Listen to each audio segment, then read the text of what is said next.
talk about professional wrestling. Nobody knows the whole story, so I'll tell you. How about you, Jason? Oh, this is like a murder room. This is great. Lots of black sex magicians out there, right? And look down like, what the fuck? Oh, we're gonna just do it this way and nobody's gonna stop us. I want to show that a real champion has to do things for the community, for your people, for other women, you know? In this business, what you sell is emotions. If you manage to get people invested, you did it. That's rehearsed videotape. It's time for another MMMshow.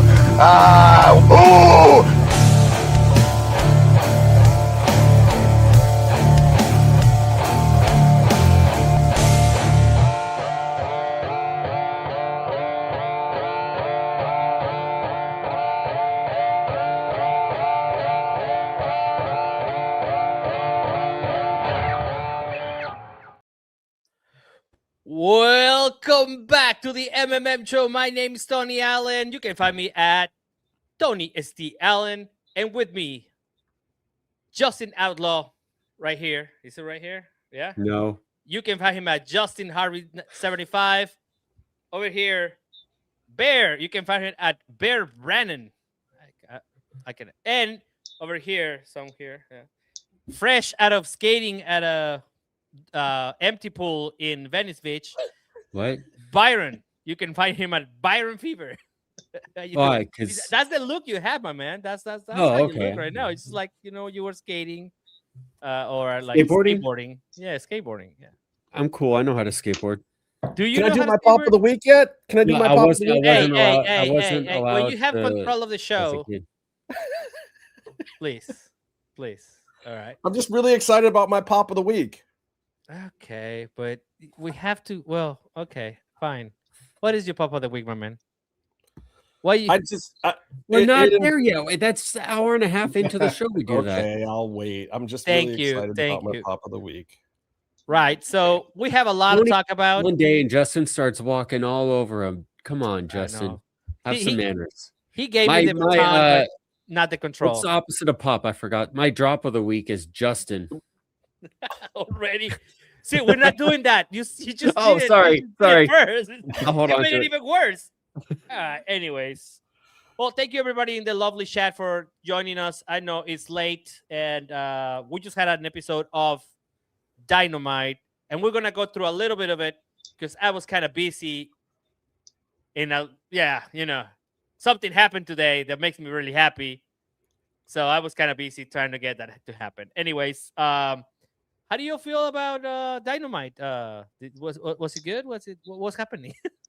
I enjoyed it. I was working during it, but it felt like it moved quickly, and it felt like the crowd was super, super excited. And I'm hoping, my big hope for Dynamite tonight, because they're in Sacramento, is that everyone gets to stop by all the talent and everyone after the show gets to stop by Tank House for some barbecue and beers and some loaded tots. That's my favorite late night spot to eat in Sacramento. Well, I only been to Sacramento like once in my life, and It's that great. was 23 They years have a ago. wrestling bar. They should all go to. I think it's called. I'll look it up. Rochambeau. It came into business after I left. I lived there for a year for work, and then the cool place opened afterwards. That's how story of my life. CK, stop. Don't. That you're not helping here. We had a meeting about this. We had a meeting about it. Brilliant idea. Cervex, you could say whatever you want. No. Everybody Okay, loves Bear, it. what do you thought? What do you think? Ooh, I feel like Homeface. If you haven't gotten it yet, you need to. We're just gonna. This is the MMM show. Is the premier R&B shuffle back and forth show in professional wrestling. Go I ahead. thought it was pretty good. It ended on a banger. I was excited for the Swerve and Kenny match. They're obviously trying to turn Swerve a little bit. I don't think that's gonna happen. Swerve is just too cool. You have some feelings about that, man. I have so many feelings about this ideology, and it's really odd to me because back in the ECW days, I always thought that like a promotion that blurred the lines and didn't really have faces and heels would be awesome. But when you boiled it down at the end of the day, even the fact that everybody in ECW cheated, it still had those baby faces. You still had Mikey Whipwreck and Tommy Dreamer. You still had Shane Douglas always cheating to win. Like you still drew those lines. And like when you don't draw the lines, I think you lose the investment of the people watching. And it's not that it's not more realistic. Obviously, in real life, bad guys are not that cut and dry. We get that. But also, I'm not watching wrestling for real life. If I want that crap, I'll turn on CNN. I'll turn on Fox News. Like, I don't need that in my wrestling. Like, when I watch wrestling, I want to be like, this dude's the hero and this dude's a punk because he did this, that, and the other thing. And then it's like, and now we're turning wrestling into this thing where people are going to applaud the awful people, but not in a Stone Cold way. Because Stone Cold did the awful thing, but he said to me, if you want me to do it, if you want me to do it for the people, give me a hell yeah. That made it okay because he's doing it for us. What the hell? Made everybody an accessory to whatever he was doing in the process. Legal terms.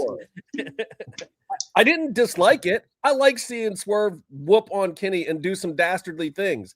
But like, let's just actually make him a heel when it's going to work. But it's not going to work by him just doing some bad stuff to Kenny afterwards. Like, he should have cheated to win. He needs to like make it obvious, like steal the man's girl boyfriend person, like take something out of his locker, rib him in public in front of his mom. I don't know, like make him an actual heel. Like what? Whose house? Anyways, I don't know. That's just my opinion. I used to think I liked the gray areas, but now I feel like the gray areas make it not a show that's very bookable the right way. Like I don't know what I'm watching anymore. I'm just watching two great athletes. It's tough because Kenny is probably their, I mean, right now at least, he's probably their white meat baby face. I mean, he came back from, being on the shelf for a while, and he's kind of in that like probably last little bit of what he's got left for a career coming up here, and like I think he has.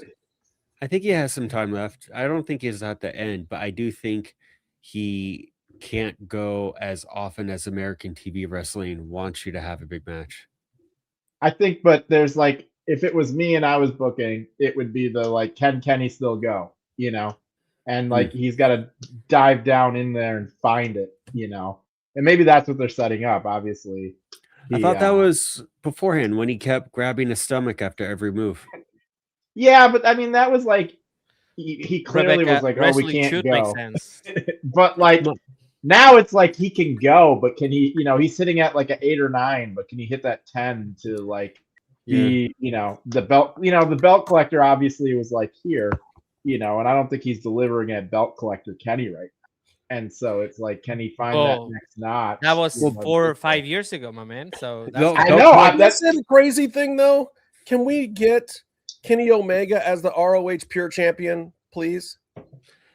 I don't know. It sounds crazy. But you want to demote him to ROH? But see, I don't think it's a demotion. I think it's like, what is the cool thing that we can do with Kenny that no one would expect? That will bring excitement and do something fun. Like you put him on a couple of pay-per-views. I don't like the fact that the Honor Club is kind of behind this awkward paywall thing, but like, yeah. That would be so much fun to me. Like, what's the thing that you haven't seen Kenny do? I've seen Kenny do what he's doing right now. And maybe that's what people want. Maybe people just want the greatest hits thing. But what is the original thing that we can do with Kenny that would just be fun? Like, can't wrestling just be fun? And don't get me wrong. Yes, that's my pop of the week. Overall, Dynamite, I thought, was good tonight for several reasons. But before we move on to that, I just like, can't we do something more fun with Kenny? My thing with Kenny is I think he kind of forecasted it in a recent interview when he's talking about when he said basically we have to let the new class, we have to trust them to take over.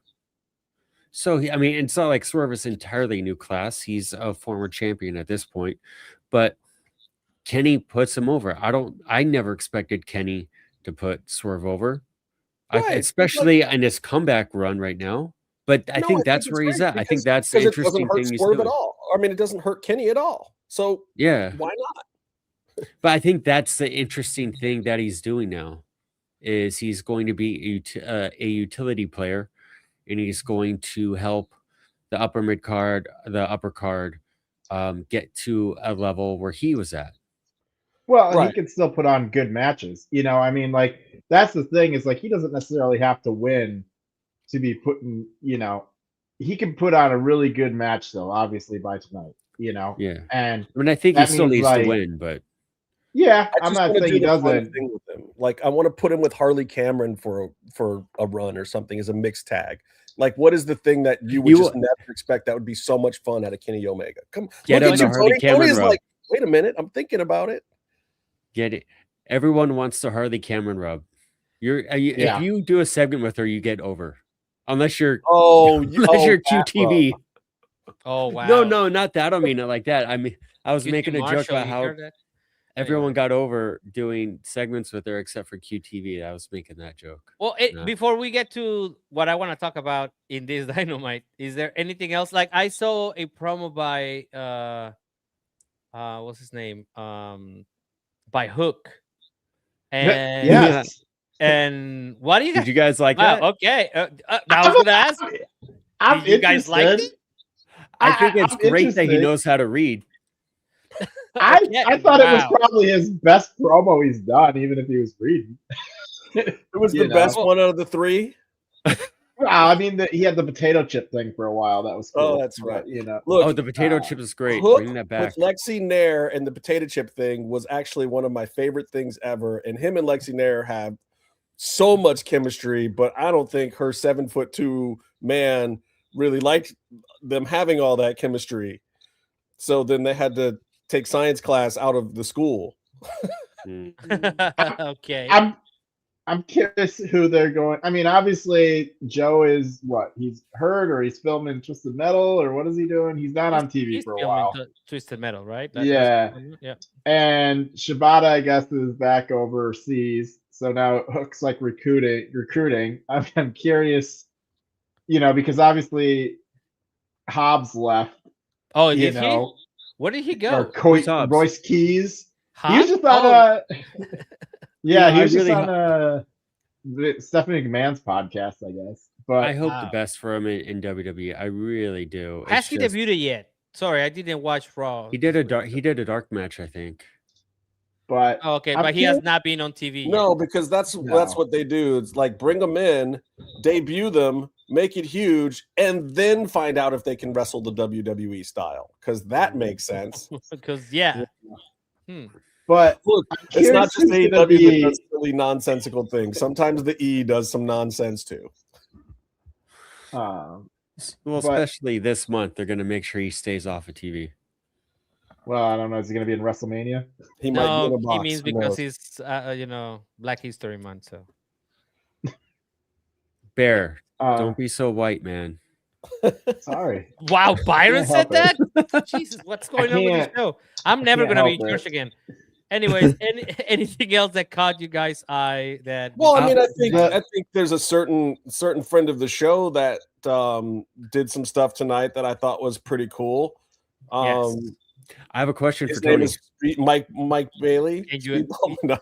Oh, it's good. Yeah. Mark Davis had a great match. Mark Friend of the Davis show. had a great. Yeah. Did he? By the way, did he gig his hand or did he actually bust his hand? Did you guys I think he know? busted Because that's it. a I weird think thing he if he busted gigged it. it. Okay. I think he busted it. I think And that- I really liked Andrade's little promo thing backstage and everything that the Don Callis family brought to the backstage segment. what is Andrade wearing? Is he British now? Like I think he went. You know what? He went to Europe. These Yeah. He past did. couple of weeks. Yeah. It was and cold. He was cold over there. I guess He has the same you know, suitcase. Yeah, he Came got a back a couple little of Metro. clothes at But he hasn't gotten home Glasgow. yet. Probably he has Well, the same clothes he's do- walking around Scotland with, or wherever he was. I don't know if you guys noticed this or not, but like, so Andrade totally boxes Clone out of the shot. And the Clone is like walking behind him and just like pacing around, trying to find a way, trying to figure out how to get back into the shot until finally they widen out, and he's just standing there like, man. I do appreciate. I like the promos with them just beating the shit out of guys in the background. I do enjoy that. That like you said, you're not the biggest Josh Alexander promo guy, but at least they're giving you something else to watch in the background. I like those Hello. promos, but when I Yes, see it, I Michael wish someone else was doing it. That's my thing. No, But- realistically speaking, though, of course, we're talking about a former AEW female champ that got some amazing promo time, and it was really great to see. Thunder Rosa is back. Chris That's what we're Statlander. talking about, Oh, people. What? Thunder Rosa's back? I was talking about Chris Thunder Rosa Statlander. is back. Oh, you're talking about the Statlander? Who?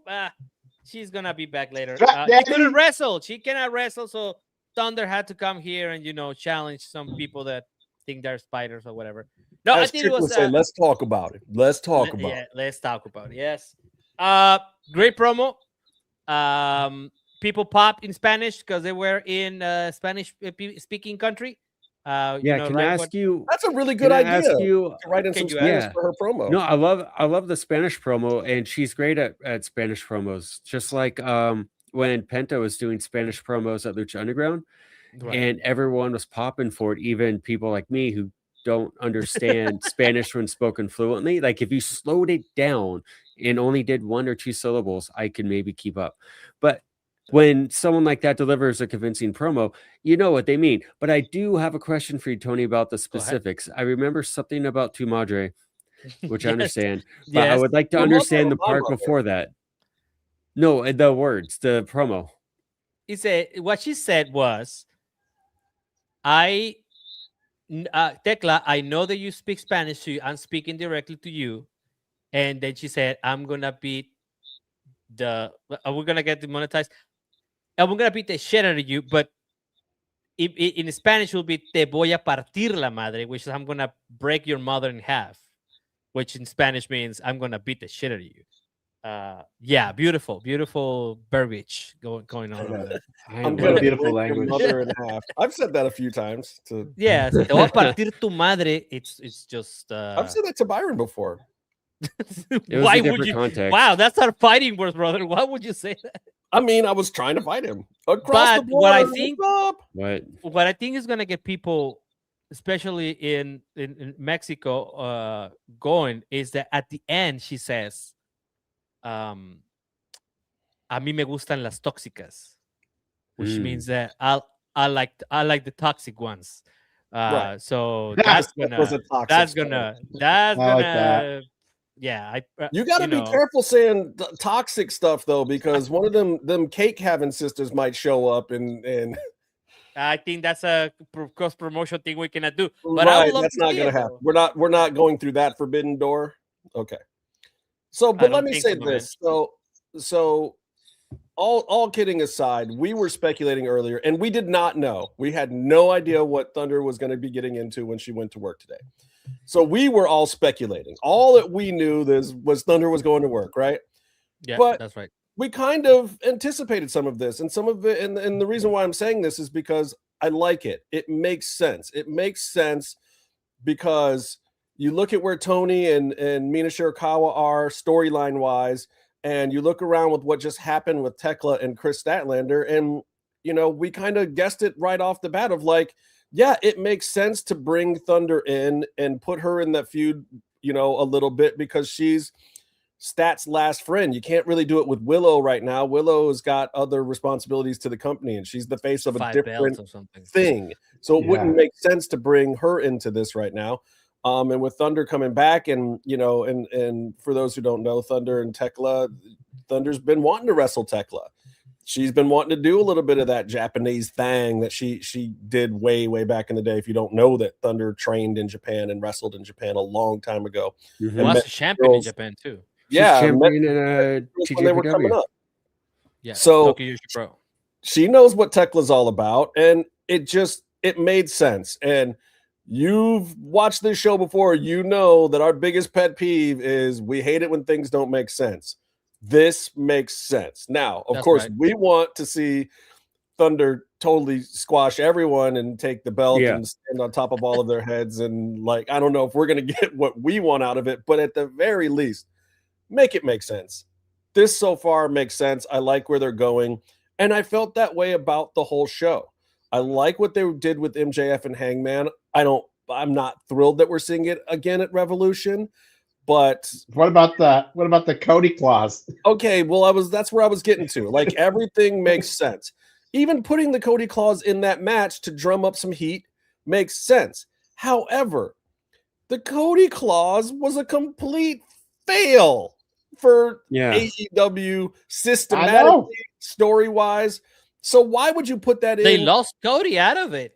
Yeah, you can't. It was Cody's own damn fault. But like, of course, you can't. You can always write yourself out of it. And if they do this to Hangman for some reason, I hope they already have a plan to write him out of that at some point. Not because I necessarily care to see Hangman as the champion ever again. I'm actually fine with him not being the champion again, and I think he can serve the company great without doing it. But at the same time, that's stupid and short-sighted, because what if all of a sudden he is the next biggest thing and he is the guy that you need to put the belt on? Then you should always have that option, which means you should be prepared to write your way out of it. And there's nothing wrong with that. I would hope that after the original Cody clause that they've had enough time to figure it out, because they clearly didn't know what the hell to do with it last time. And so I think what got in the way last time. I think Cody got in the way last time because Cody, he's a great guy and he's smart, enthusiastic. He's not trying to do bad stuff, but also he's one of those guys creatively that he's like a wrestler, and you need the promoter or the writer to edit and to tell the wrestler what to do. And Cody had this idea based on his personal thing with his dad getting flack for being the boss and making himself champ. And he's like, I don't want that kind of heat. You know what? You do want that kind of heat, because that means you're the boss, you're successful business-wise, and you're successful as a wrestler because you're the champ putting this, people in the seats and selling tickets. Like, it also you do want that. How to make good with people behind the scenes that resented it. And actually is one of the reasons why he's so beloved now, because behind the scenes, he had to justify putting himself over all the time and had to make friends and make nice with people in the back and do good deals and make sure people got more money than him at times. Like, he paid a price for it, but it helped his credibility. But I've also heard Cody say that he imagined it would be like Steve Austin after the knees. The problem was, even when Steve was just in these specialty matches and we knew Steve wasn't going for the belt or whatever, but he was still drawing numbers for pay-per-views, we always had the hope in our hearts that he could still be the champion. That part of what gave him credibility in the specialty match was that maybe you do see him back at the top of the card at some point. And Cody took that away from us like a dummy.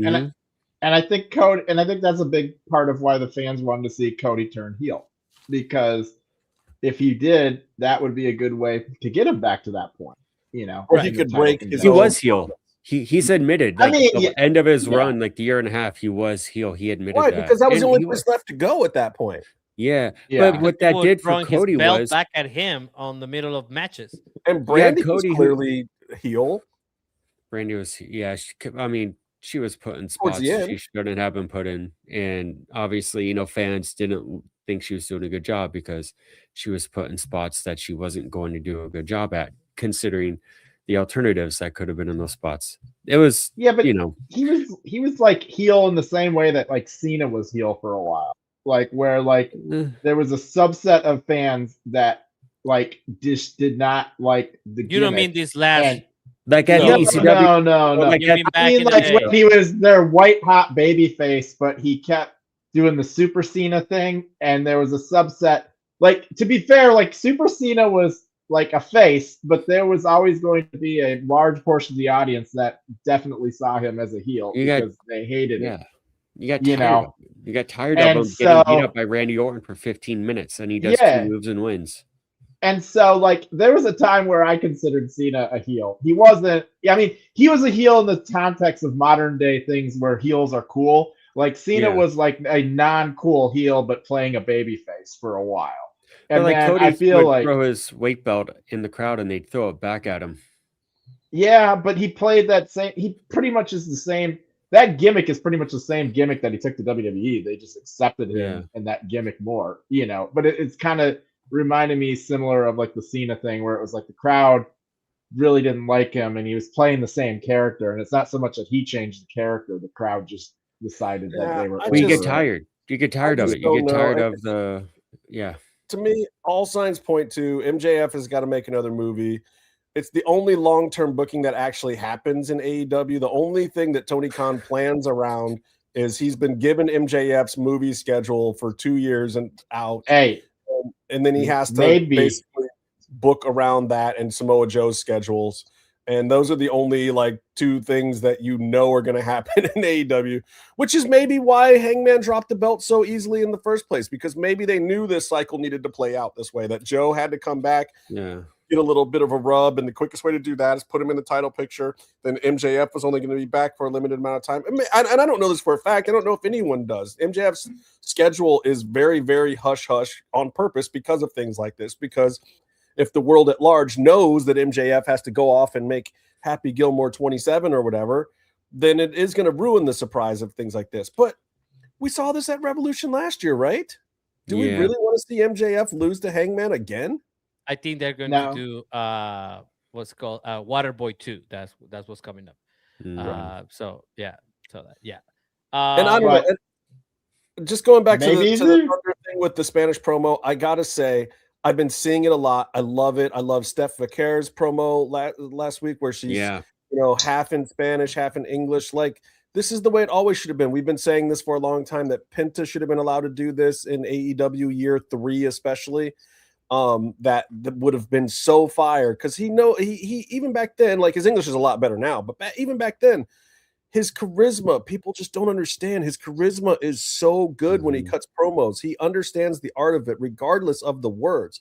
He knows the emotions. He knows the flow, the pacing, and even in English, like even in broken, poor English or whatever, it's great. It's great. You got to use that from these people. Like, are you going to see Thunder do her thing and be as passionate as she actually is and not believe in it? Are you going to hear Steph Vicare talk about her home and how she starved on the street to get to where she is in wrestling and not believe it just because it's in Spanish? Like, well, are you to be fair, in WWE especially, it drives me nuts because your entire freaking company name is I World said, stop Wrestling. being so white. Let people speak Spanish. No, I'm saying in World Wrestling Entertainment, where you have World Wrestling in the title, you should be able to speak whatever the hell language that you feel the most comfortable. Now. They're getting to it I now. know. They don't translate EO and Asuka, and like they just let them actually speak Japanese now without it being a gimmick, without it being a joke. I gotta say that, I mean, for what it's worth, I would like to thank the crowd, because they did their part. They popped when she came out. They popped when the first words in Spanish she said, and then they pop again in the closing that she said. She used Spanish again. That was perfect. But again, I gotta say, that was calculated. We knew exactly when we wanted that to happen, and it did. So, I mean, the reward of that behind the scenes, you have no idea how it feels.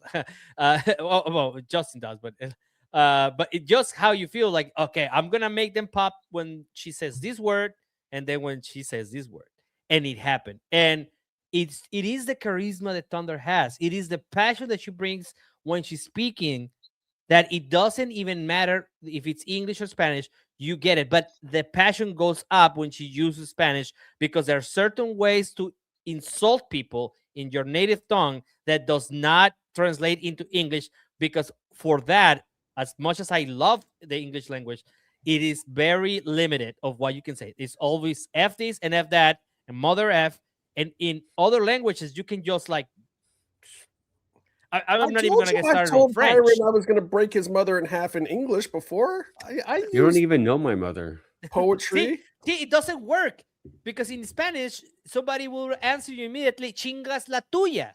You know what I mean? Like it will go. It doesn't. Yeah, it just doesn't have the same ring. Anyways, it was a great segment, a great promo. And for people that will go to Oceanside this Saturday, they will get to see a great match. So I will say, all the people, go and get your tickets at AEW. Wait, Oceanside, as in San Diego? Yes, in San Diego, yes. As in where all the military guys are? Yes. As in, well, maybe. you know, like they might an hour be from Tijuana. Heading somewhere else. Gotcha.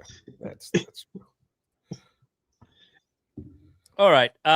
Anything else from so we can talk about what the title of the show is? Let's do it. Well, right. I got one that actually fits into the title of the Go show. That's still AEW, but I kind of feel like I want to see more from Beast Mortos, just in general. I feel like they've super underutilized if you ever get in a him. car accident, no kidding. Yeah, right. And actually, that, to be fair, is like such like a. If they ever want to turn him face, man, like Beast Mortos, Attorney at Law, kind of like a play on like the attorney. I miss Lucha Underground because that would have happened so long ago. Because like having him and Mark Sterling, he would have been doing commercials with Super B. He would have been. I just want to see him with like a law book. Famous B. I want to see him with like a briefcase. Yeah, and like there's just so much like. He's great in the ring. He's got amazing look. He's a freaking lawyer. There's just so much that you could do with him creatively. And you could great? Do like a totally comedy bit act with him where he's a lawyer. He's Saul if it was on Lucha Underground. Yeah, he could slam someone through a table and then give them his card afterwards and say the arena is negligent because their tables are faulty. Right. Yes, any of that. I saw it. It writes itself. Like the next time, like MJF needs a lawyer, I just want them to bring or like. Mercedes, you know, because they're obviously dating, you know, just like what? No. Well, yes, but I mean, like, you know, have him be her lawyer. I mean, there's just so much potential there, and I just feel like they're not doing much with him. Like, and he is officially the most underrated wrestler according to F4W on what? Well, that's one of the ones I agree with. Then, yeah. You know. Because everything that comes out of the Meltzer camp these days is absolutely true. Well, that one is true. He might be the most underrated wrestler. He is. That's actually the only. He's the only one on that list I agree with because everyone else, I'm like, no, they're rated exactly where they are at. Like people say exactly the right things about everyone else on the list. Mortos has been the best face in Lucha Libre for the last 4 years and does not get enough credit for it. That is true. That is true. Did you saw that I sent you guys a CMLL promo of one of the dinosaurs speaking? Yeah. Sort of like that will be kind of a thing that we can do over here too. Anyways, so in this segment that I like to call, or Bear would like to call, things that Vince McMahon used to do. What will Vince McMahon do? I think that will be. What would Vince do? What will Vince do? So. This happened on Monday. I did not watch. Yeah. Are we gonna get another gookly whatever gooker? What was the name? Gobbledygooker with the egg. Oh my god, that would no. I think so. Is this where this is going? I mean, what is even the point of this? This really is something that Vince did several times. He did the "What's in the box? What's in the box? What's in the box? What's in the box? Who's under the mask? There's so many questions that need to be answered in WWE right now. Wait, is everything so low and low hanging that is this where we're at WWE Creative? Of course, you got your promos, good promos like Stephanie's, which we'll talk about a little bit of something that happened there that we need to talk about. But is this where we're at right now? Is this the way to sell tickets to WrestleMania and what's the name of the thing? It is, Byron? You think this is the way to sell WWE tickets? Thing. It's like when Vince was like, we need ratings. I'm gonna have a bejeweled egg. And that's gonna be the angle for the next month and a half. If they were really trying to sell it for WrestleMania, it would open at WrestleMania. Though. It's opening sometime in February. Like, you know. Well, maybe it will open and then it will be an egg. What if it is what if it's a box inside of a box and they just keep playing that off? Yeah, the Russian. That would be the box inside has a different date on it. Yes. And eventually it's just WrestleMania. I would be intrigued by that. That would be creative. Can I tell you what I really want to be in the box? Well, I don't know if it will be creative, but it will get people talking, definitely. I want Mickie James to be in the box and to come out and wrestle Jade Cargill and actually teach her how to wrestle in one match. Because Mickie James can do it. There's no holes in the box. Oh, I get we it. don't know. We can't see the top of it. Yeah, It's too exactly. tall. You don't know. You don't know what's behind it. You just saw the date. And Well, can I say something here? Isn't Chris Yes. Jericho's last European date on the 26th of February? And that box I says heard- to open Not on the Chris 28th Jericho. of February. Didn't I don't we think just- anyone knows what his deal is. I Didn't saw we rumors report saying that it's he's locked still with AEW? because he went on break for the band stuff, so then they freeze the contract. But, Yes. but that one guy had the clipboard.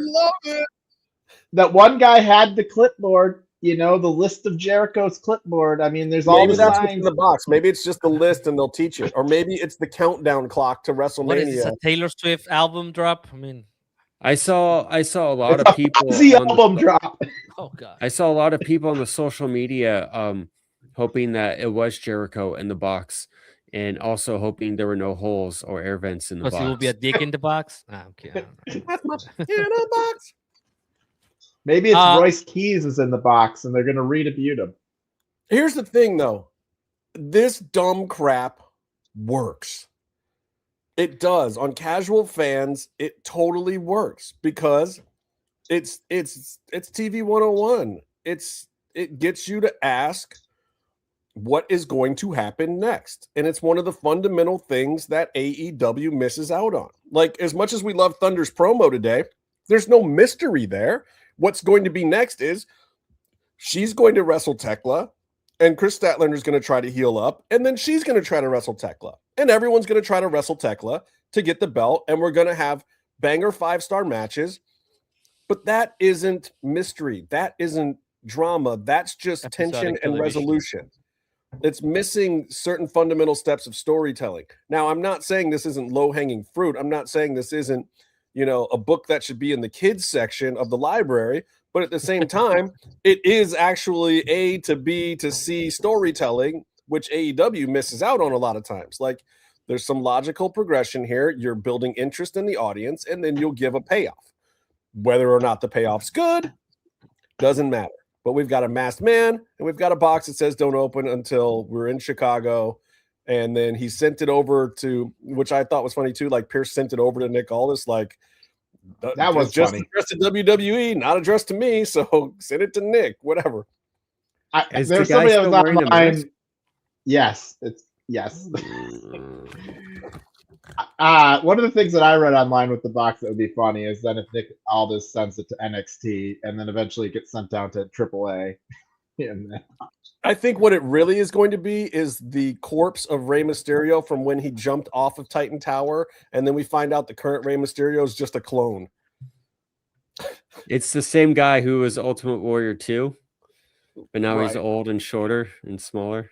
It's the third Undertaker. Well, I don't think it's Third gonna be the second Kane. It's like I don't some think it's PA gonna be- in yeah. WWE headquarters. because AAA has a show the same day that the Elimination Chamber is happening here in Monterrey, which lets me to believe there will be no El Grande Americanos showing up, or maybe they will because they only have like 4 matches. So You know what they should have done with that box is just put it in one of the chambers. That's Yeah. the, hey, you know what? That might still happen. component. Like the box is in the chamber, and then that's when they open. Okay, it. It but gets a speaking of the double open. chamber, let's talk about it, as Trick would say. Javon Evans is going into the chamber. What is up, young blood? Nice. Let's go. Who thought that was going to happen? Nobody. Is he the perfect guy to put in the chamber? Hell yes, because he's going to do some bouncy off the top of that. He's gonna do Tell some- me you yeah. don't want to see that. That actually makes me want to watch Elimination Chamber. They did Yeah. something unexpected. They did what we said was good about AEW last week. I did not expect Javon to get that win. He's the new guy. He's been off of NXT for 34 seconds, and now he is in a headlining pay-per-view match on WWE, and he is the perfect guy to be in there. It's amazing. And I just hope they give him some people that can work with that style. But I was stoked. I was like, this. I'm all for this. Let's go. Let's do this. Anything else from Raw that you guys want to comment about? Did it make you want to pay more money for WrestleMania yet? Has anything that WWE has done this week made you want to spend more money on WrestleMania? Well, I guess no one, because they put 25% off on tickets already. So what does that tell us about when the date actually comes?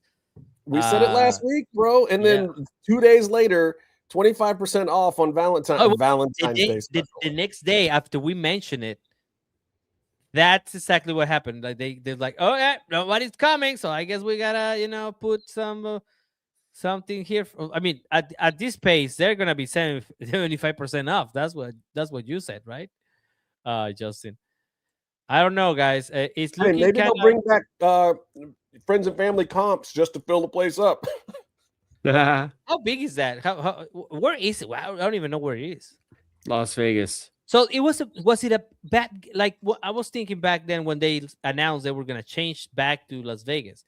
That was the bad decision. It's not about the booking and all this stuff. That just comes out of that, because people will go just because of the experience. But if they have gone to the same place twice, especially right now that there's nobody in Las Vegas as far as I know. Yeah, I have friends that work there, and they're even having hard time cutting people's hairs and stuff like that. So we can't say it was a bad decision overall, because we don't know entirely what they got out of it from the city of Las Vegas. That's a great gig, Rebecca. Like, I will take that deal. There was a very large incentive for them, because not only did they go back to the city the second time in a row, they had already publicly announced New Orleans.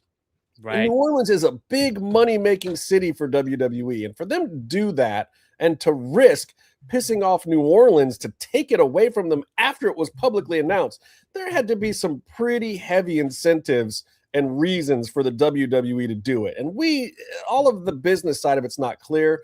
There might have been some package deals with UFC and TKO. There might have been some big kickbacks.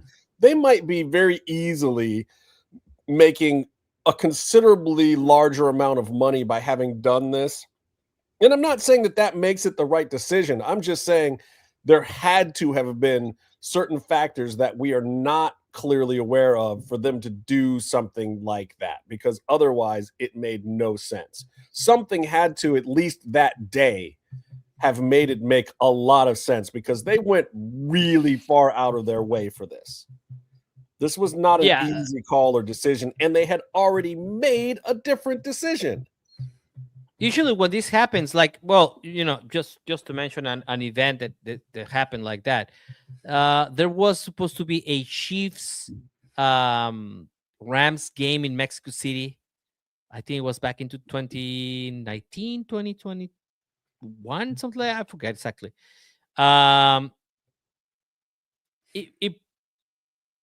They canceled it, but the reason why they canceled it was because the turf was not good enough. So of course they threw the city under the bus, right? They threw the stadium under the bus, but I did not even see that happening here. It was not like the stadium wasn't going to be ready. Well, okay, go ahead. I was going to say, I don't know how you could do that though. I mean, like, there was so much time between when they said, I don't know you throw the city or the stadium under the bus, because when they announced it going from New Orleans to Vegas, there was plenty of time to fix any problems that could have been related to any of those things. Is what I don't know. I guess because how long before WrestleMania did they take it from New Orleans?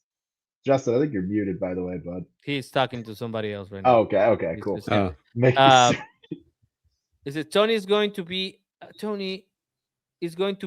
Allegiant Stadium, aka Roomba Stadium? Oh, you mean Arrowhead West? That's what we call it, because we always win there. Anyways, yeah, I don't know, man. It's just I mean, it felt like to me that it was like a TKO thing, because TKO loves Vegas. That's their like home turf. That's like I don't know. Wasn't AEW's turf?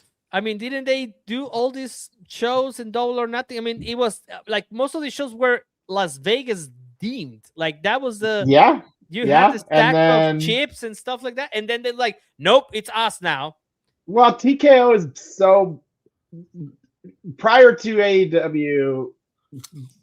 WWE was bought by TKO after AEW debuted, and TKO is huge in Vegas. Like that's like their, I don't know, it's like their mecca or whatever, UFC mecca. UFC, you know, yeah, yeah. Mecca, it is a normal thing to say.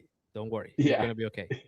But it is. I mean, like that's where they're based out of. I have a lot of friends in Vegas that work for UFC. You know, a lot of their shows, a lot of their stuff is based out of Vegas. I don't know if they wanted to play it close to home or whatever. I don't know if TKO has some deal with Vegas because they're tied into Vegas, you know, so heavily. Like you talked about, like, well, maybe the, you know, WWE got some really great deal from Vegas, and it's like, you know, TKO is so heavily locked into that city. But you know, I wouldn't be surprised. Didn't they do something like last year? Like they had UFC fight night before WrestleMania, so they did like it was actually like a 5-day show that they were in the city, right? I don't remember something like this.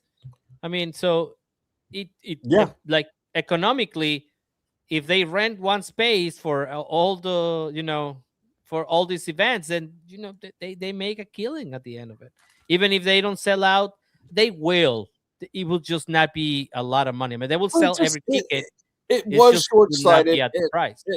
And this is the problem. You've got like these guys who are looking at it like UFC, but it's not. It is a different type of fan base. You have to think about the people that plan to go to WrestleMania. They make their plans really far in advance. And yeah, you might be traveling with your guy buddies and whatnot, and those are probably still the people that are still going, that Vegas is fun for.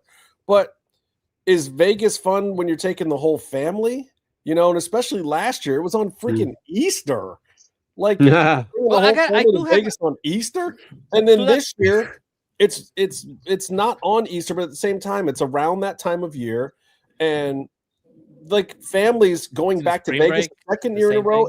If they went last year, and they probably realized, like, oh shit, my kids can't even walk through half of this hotel. Well, it's not even just they can't go out through that beach party. Look at how those girls are dressed. Like, it is not a family. No, fun but hold city. on. It's not Branson, Missouri. The people that go to this thing, do you go with your family? I mean, like WrestleMania. But it's you have to be with them for that weekend for Easter. Well, how many people are going with? I mean, how many people can afford to bring their family to WrestleMania? Right? But I mean, who in America can afford to do that? Is what I'm saying. These are not the Greenswolds, right? In this economy, I think it might be they might be trying to target that UFC. Oh, I'm going to get in trouble for this. That UFC audience of people who what is it? Who aren't allowed to be around their family anymore. So they have all that discretionary funds and time. They had to be in a list, you mean, of like disclosing it to their neighbors? Listen, I trust Byron with all things Megan's Law. I completely follow whatever he says. I don't have to keep up with it. I thought we were talking about. I mean, like their families left them because they're pieces of shit. I'm not going to WrestleMania this year. I am one of. No, he said because you mentioned that you cannot walk through these hotels with your family. So no, Justin, I'm not talking about you. Your family didn't leave you. They hunted you down and found you. Well, what I'm saying is that when you go to Las Vegas with kids, which I have done before, it sucks. They're not allowed on certain parts of the carpet that are considered the gambling zones. And, well, not just that, like walking through Fremont Street, man. I got like put up there for like a couple weeks, and like I was just like, this is like not like a place I'd want to bring kids. And then there's like kids out there on Fremont Street like performing on a school night at like 11, and I'm like, what is this fucking place, man? What is the family hotel? Circus? Like where do you go with your kids? Like we stayed out at Red Rock, which was great because it has like a shopping mall and a regular arcade and whatever. But you have to walk through the casino to get there. But that was decent. And we went to the M&M store and whatnot. But like, It took a lot of hard work and thinking to do family stuff in Las Vegas. It is not the city for it, man. But again, is And a WrestleMania in Las Vegas a family-oriented event? Like, is it like, yes, I get the part that we're gonna get Mr. Iwana and we're gonna get La Parca on TV. Right. I get that part, but I don't think that the people I don't think that we are focusing on the family-oriented product. But it used to be. How do you think Well, they we don't have Cena anymore. I mean, but what was the whole point of TV PG then? I mean, like the whole point is like that's where the money is. That's where the money is. That's what I've been told about WWE for years, is that the money is in the families, the money is in the merchandising, and the people that buy that are kids. And that's what here's the advertising too. The deal with that is it's merchandising, not so much like the people who buy it, but they get the merchandising deal, and they get the deal with like the military to do their shows, and they get a bunch of money for that because they're PG. You know, they get those deals where money comes to them from not fans. And Paramount is already having this problem with UFC of selling ads at the rates that they want to the very commercial upper level companies because they don't want to buy ads during UFC. It was fine for ESPN on a completely sports network, but if you look at the programming on Paramount's network, it's for old people and sci-fi fans and families. And the blood and guts and the violence and the cursing. I don't want to see the blood. UFC is not is TVMA, I think, because cursing slides through and all sorts of stuff because it's live. So it is an issue. And Nick Khan, when he was brought into WWE, was given carte blanche by Vince McMahon for the purpose of making the company more saleable. And part of that process was doing the TV PG thing. He said, I know you hate it. I know you want to be more cutting edge, but you can't sell your ads the right way. It's crazy. If you go back and look at the Monday Night Wars, those two shows both were getting some of the most astronomically high ratings anyone could have imagined. And yet they were making less money than regular 1 hour programs on the Sci-Fi Network that were getting maybe an eighth of the ratings. But on Sci-Fi Network, they knew what their target audience were. They were package selling to 18 to 49-year-old white men in an upper middle class demographic that bought cars, that bought high-end stuff, real estate, vacation packages. So you're getting Marriott, you're getting Mercedes, you're getting these real companies that are advertising and paying high dollars. And people didn't understand, what was wrestling getting? Fucking corn chips at best? Stacker two. Right. They were getting the lower dregs of advertising, and they weren't willing to pay the same amount of money. People forget ratings exist for one reason and one reason only. It isn't to tell us how many people are watching the show. It isn't to gauge how good the show is. It is to figure out what the price of the advertisement that is sold during the show should be. That is the only reason that ratings exist. It's purely to understand the price in the marketplace so you can go to upfronts the next year and pre-sell your ads. That's why Nielsen's exist, period. It is not the way that we use it to tell us if something was good or bad. That's not why it was created. That's not how it works at all. Like, you can have great ratings and be a shit show. And this is why I keep telling everybody that these ratings for AEW don't matter, because Warner Brothers has specifically said if that show stays above 500 and we keep getting the ad revenue that we're getting, that show stays on this network, because they're already charging more for ads than they ever expected they'd be able to with AEW programming. And people do not understand this. It's very they simple. don't understand the business of it, where it's like, you know, how much does this cost to make the show, right? How much money are you racking in with advertising? It doesn't, like, and to be honest, the ratings is so screwy nowadays because you have so many viewerships going across cable, streaming, everything. There's so much more competition for ratings. It's like, you know, is the show profitable? Are they making money? And is it a low enough cost that we can produce it cheaply? And wrestling, let's be honest, comparative to a lot of like narrative shows, is cheaper than, you know, like, the cost of producing AEW has never gone up since they've started, because Tony Khan has eaten most of that cost, and the price that they are selling the advertisements for has continued to steadily increase without them having to spend more money. So literally, it doesn't matter if that show's getting a million people watching it or 500,000 people watching it, as long as Warner Brothers can turn around and say, hey, BMW, pay us $60,000 for this 20-second ad, then that's all that matters. That's all they care. That's all that anybody cares about at the end of the day. Also, now you want the prestige because prestige helps ad prices. You don't want people to think that it's schlock TV or whatever. Like, the image does matter, but it only matters in so much as eventually companies will get hip to the fact that there's an IWC out there that's shitting on stuff, and then companies might not want to keep paying the money. But as long as they keep paying the money, who cares? That's well, and like, the thing about AEW that's interesting is that I see it all the time. It's like, well, they're not growing with the casuals. They're not growing with the casuals. But what AEW does have is a built-in fan base that is extremely passionate.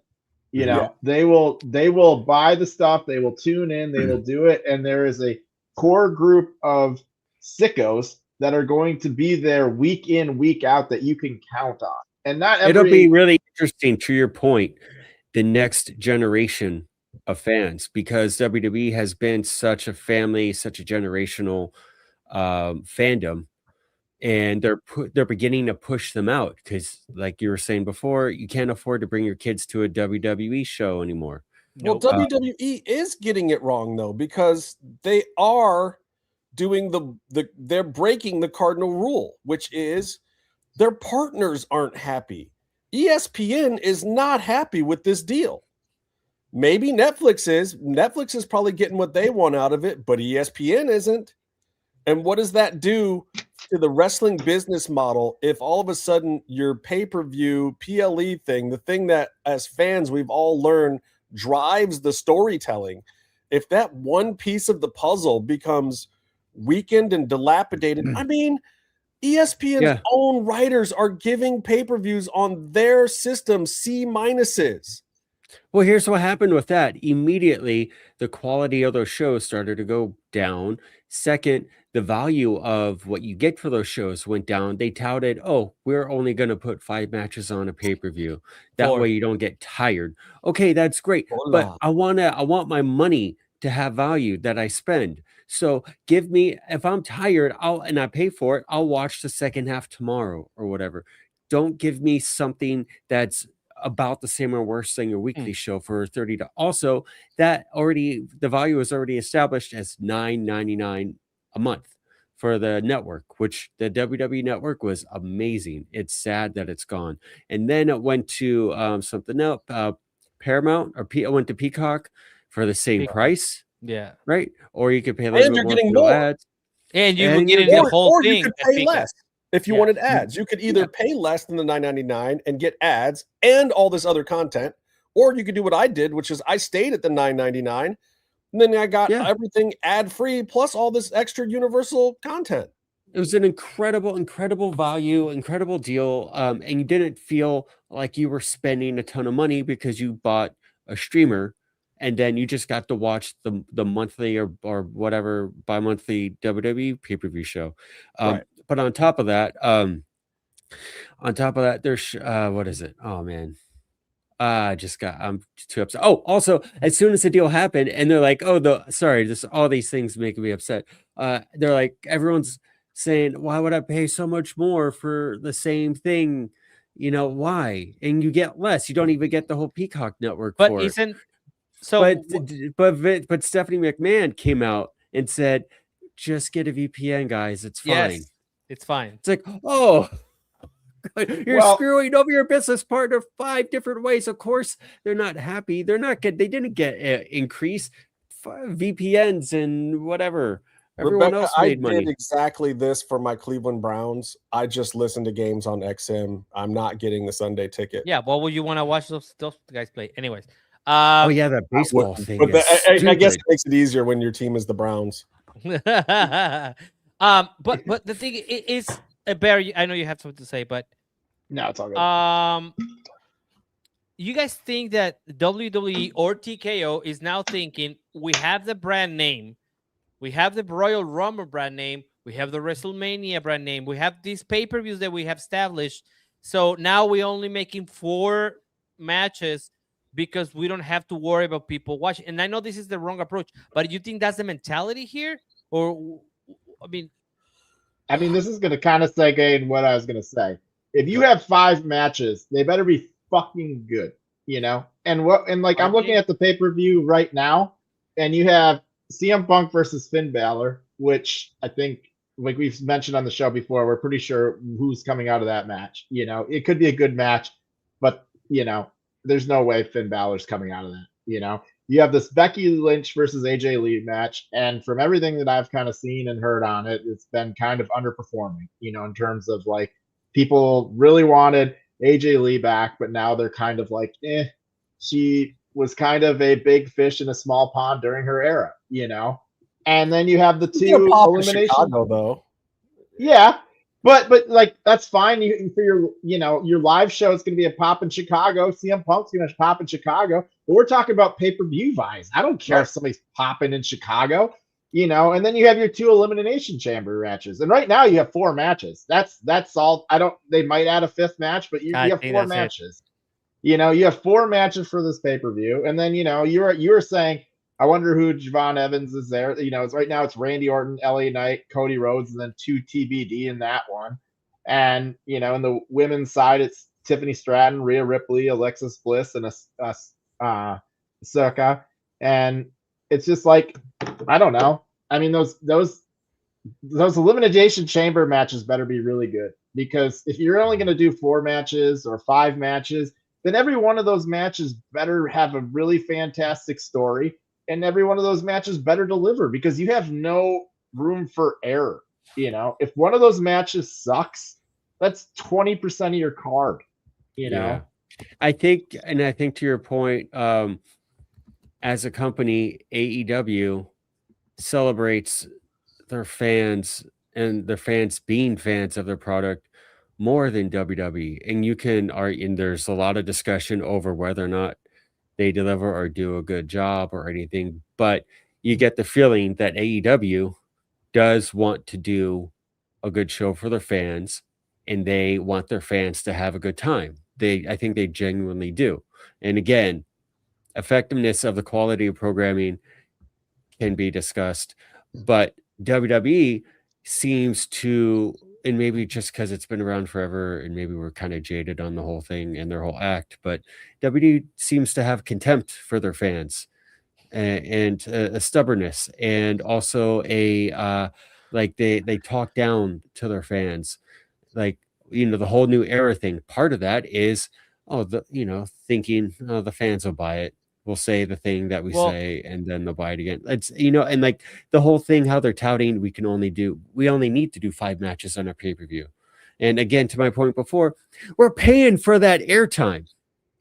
Give us as much as possible. There's this idea. I don't know what I read it or saw it, or I forgot, but there's this idea now that especially corporations are so angry at the fact that they have to go through us to get our money.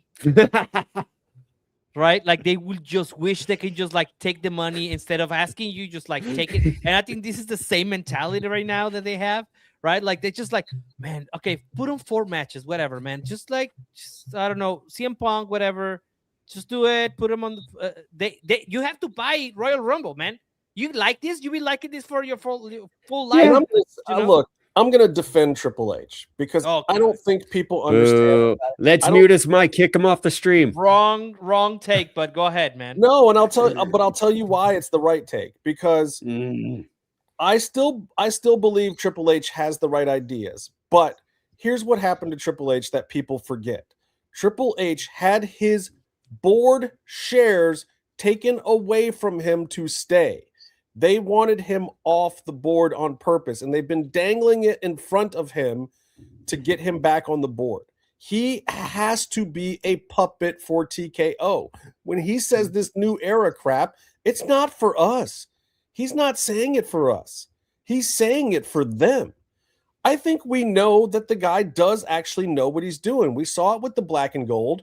We saw it with the Vince transitional period when TKO was coming in, and he really did have the reins.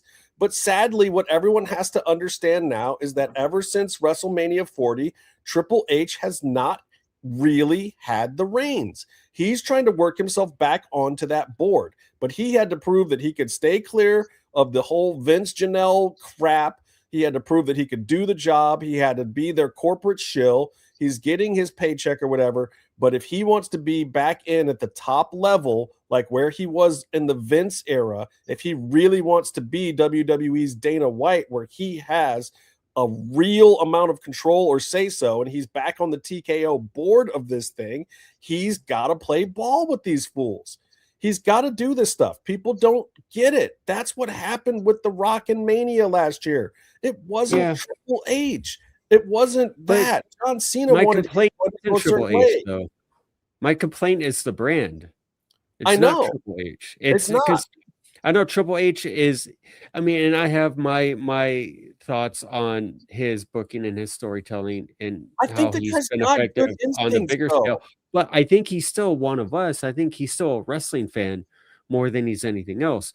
But the company itself is full of trust me, or full of like that fucking Bully Ray idiot saying, be a fan.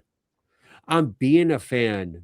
I like the stuff I like. I don't like the stuff I don't like. I'm allowed to do that. And if I pay money or don't pay money to watch a show, I can still do that. Like they're just saying, shut up and let us do whatever we want and just pay us for it. And that's not the type of business this is. This is a monetarily, feedback driven business.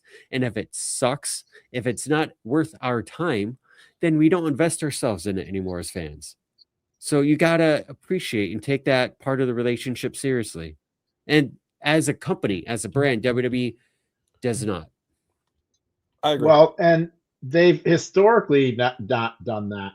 I mean, but they delivered when it mattered, and they delivered on their biggest shows of the year.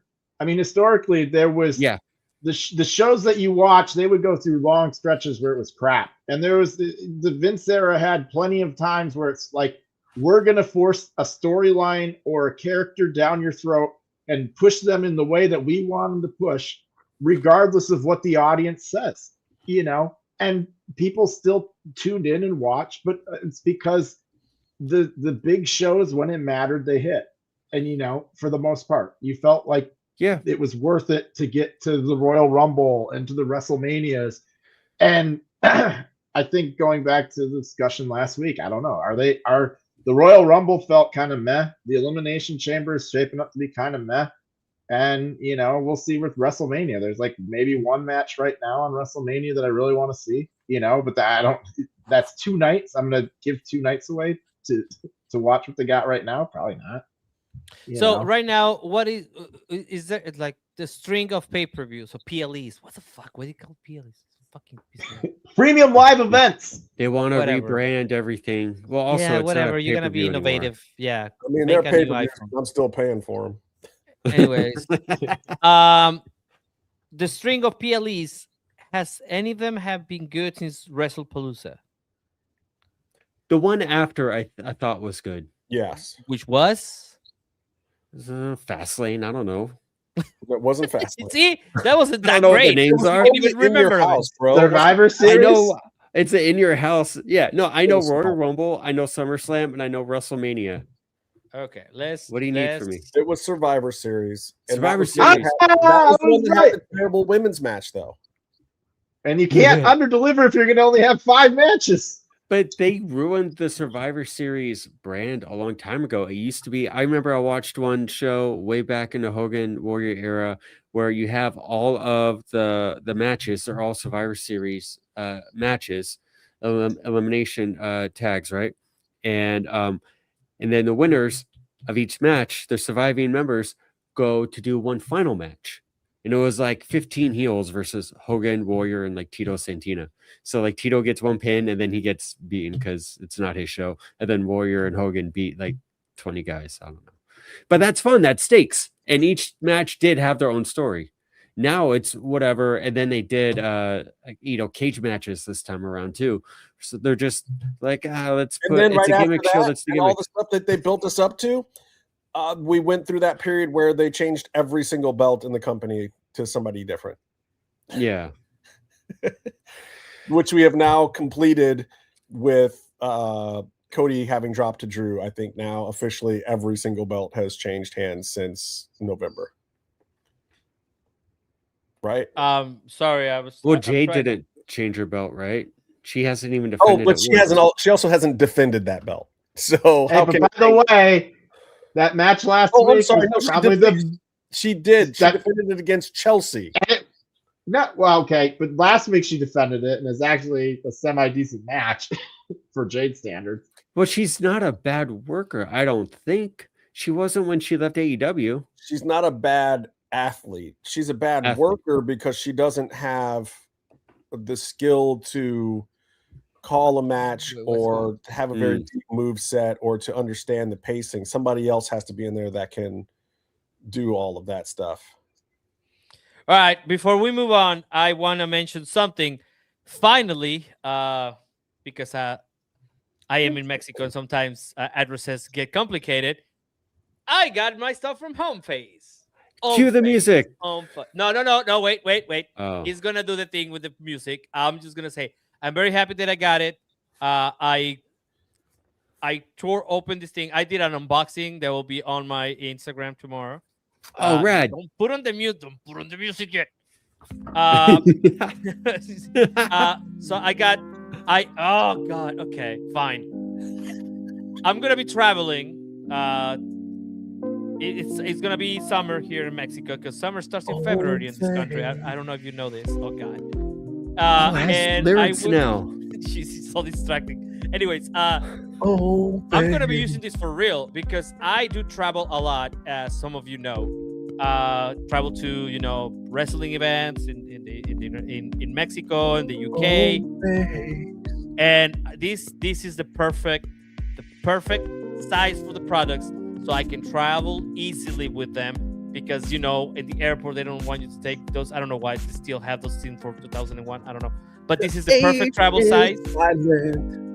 And this is the perfect way for you when you travel a lot. There's going to be a lot of pollution, there's going to be a lot of people and dust and stuff. And you have to take care of your face. You have to look good for those meetings, or when you just going to go out later on that night after you had all that hard work. This is the perfect traveling companion, the travel kit from Homeface. You can do the read now, man. H is silent. The H is silent. Holy. Homeface. Gives you that chok, if that's the right way to say it. All right. Homeface offers the best-in-class skin, hair, and body care solutions for men. Powered by K-Beauty Technology, HF products are 100% vegan, Leaping Bunny certified cruelty-free, and crafted with clean, skin-friendly ingredients. For a limited time only, add our promo code MMM20, that's MMM20, to get 20% off. And not only do you get 20% off, you will also receive free shipping, except to wherever Tony lives. Elevate your grooming routine and experience the HF difference today. Don't forget, this toiletry bag has those things that you need. It's got the number one, the face wash, right? Then the number two, that herbal spray toner that just opens everything up and exfoliates. You want that toner. Then the number three now, a new number three, it's the advanced age defense serum. That's the magic. That's the fountain of youth. That's the thing that keeps this all tied in there. And last but not least, you can't forget my favorite one, the moisturizer. You have to say that like Total Pips. Moisturizer. That's what you need to get it all smooth and silky. You know what I'm saying? You got that face. Chok. The dewy complexion look. It's all the rage. It is silent. Woo. That's the jam right there. That's that Homeface jam. So again, www.homeface.com. That's HOMMEFACE.com. Homeface. Get it. 20% off MMM20. There you go. And also, this is pretty good, like for all everything that you need while you're traveling. This is like this actually works, and I really like this. Like I know this is me nitpicking, but I really like this. This kind of things makes it feel like, you know, this is like quality. This is what I like when I get a product. It's like this feels good. Whose microphone is killing the vibe? With the zipper. All right. Thank you very much. I'm just very happy that I got my product before I get to travel, because Yeah, that was close. yeah, it was, because I start traveling next week. So yeah, he was very close.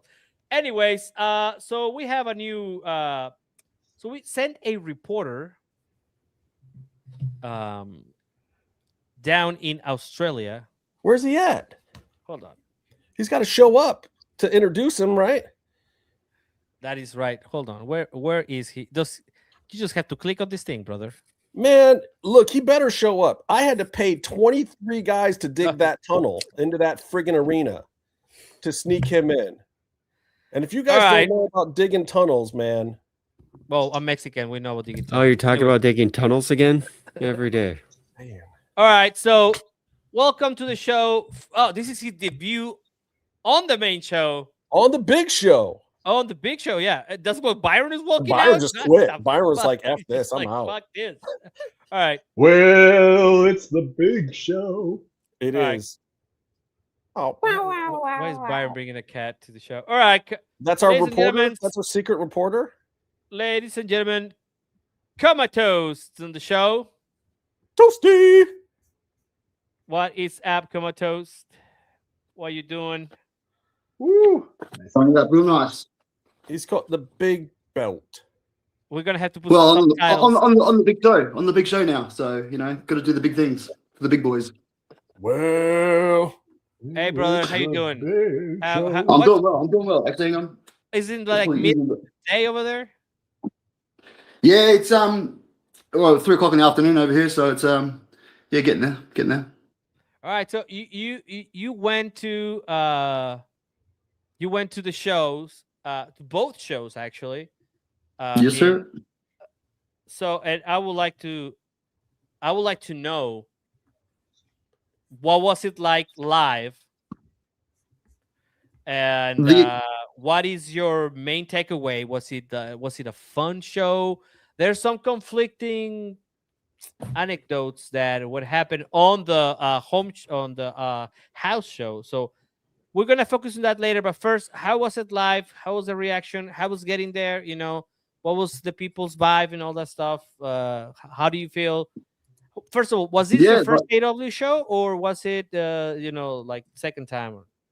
No, it's the first AEW show I've been to. I would have liked to go on the first time it came around there, but yeah, no, it was for what it was. It was awesome. It was really good experience. Yeah, I know there was a few conflicting sort of judgments on the show itself. With I think mainly about the crowds and stuff like that. But the crowds were a little bit small. The Sydney show, obviously being the bigger of the two of them, they sort of pushed a lot of people sort of into the sort of view of the camera, I guess, and upgraded a lot of the seats in the house. So people that sort of paid for the cheap tickets probably would have got a pretty good deal out of it. Right. Yeah, but like as for the show itself, like I love wrestling one way or another. So it was a good show all around for in Sydney. I thought there's some good matches on the card for what it's worth. Definitely, I'd say on the Sydney card, the Moxley versus Takeshita, that was killer. They just went to hammer and tongs pretty much to the bell. That was awesome to watch. And definitely the Kyle Fletcher and old mate, I can't think of his name now, but there were some spots in that, man, for the ladders, man. That was just insane to watch, man. And seeing that sort of live was really cool, right? Yeah. Just the spots with the ladders were crazy, and all in all, though, like it was good to see, like obviously being a few Aussies on the AEW roster as well. Was cool to see, and they took a lot of time with the crowd as well, interacting and it was just overall really good show in Sydney. And the house show in Brisbane, it was probably one of those shows they probably could have found a smaller venue, and it would have probably popped a little bit better than what it was, because it sort of didn't feel like it was kind of complete. And I guess being a house show, it's you're not going to get the big pops that you do of the main show, but it was an all right show in Brisbane. Probably mainly focusing towards the actual crowd interaction, as the Aussie crowds do, throwing a few crazy chants out there, and obviously like the wrestlers interacting with people, but for like standouts in the Brisbane show, probably the Chicks put on a really good show. It was really good to see Robbie Eagles as well. He's obviously been around the traps, and he's a good Aussie wrestler. It was really good to see him wrestle as well. But all in all, like for both shows, man, really, really cool experience, man. I loved every minute of it. Coma, what was the deal with that? What was the deal with that crazy dancing shit at the Brisbane house? Oh yeah, we need to know what the fuck that was. Please explain this Do you know the dance? Do you know the dance? Yeah, the nut bush. I think every kid growing up over here, unfortunately, has to sort of do that dance at one point in their schooling career during their social or their their formal. I guess it's just like some sort of whack tradition, really, man. Everyone knows that. And just yo, can we put the Homeface music on and you do the dance? No. Yeah, we can give it a crack, man. It's brother's got dip, man. I can move. That's only if I can get a slow dance with Mandeep and you won't get jealous, Byron. Oh, right. I don't know who Mandeep is. We don't know. That's the point, brother. It's weird. Meefloaf isn't here and Mandeep isn't in the chat. Is that a coincidence? Oh, you want the nutbush? Fuck, shit. There go. Oh, is he gonna do it? That's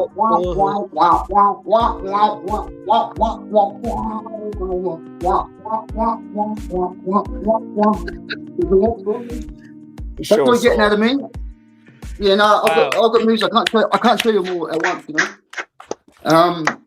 Yeah, I think that was just a bit of tongue in cheek at the end of the Brisbane show to get all the Aussies together and do that, and it was pretty bizarre to watch it, man. I'm still trying to figure out why they did that, but I would have rather everybody just had a shoey, and that would have been great. But exactly. It is what it is. Yeah, exactly. They're not as committed as I am to this thing. No, that's it. I want to talk about something that bothered me about the show. Although I think that the experience, of course, for Comatose is different for us because he was live and it was a show. But the hair versus hair match, especially as a fan of Lucha Libre and carrying passport of Mexican nationality, that I did not even understand there was only one of them that will get their hair cut.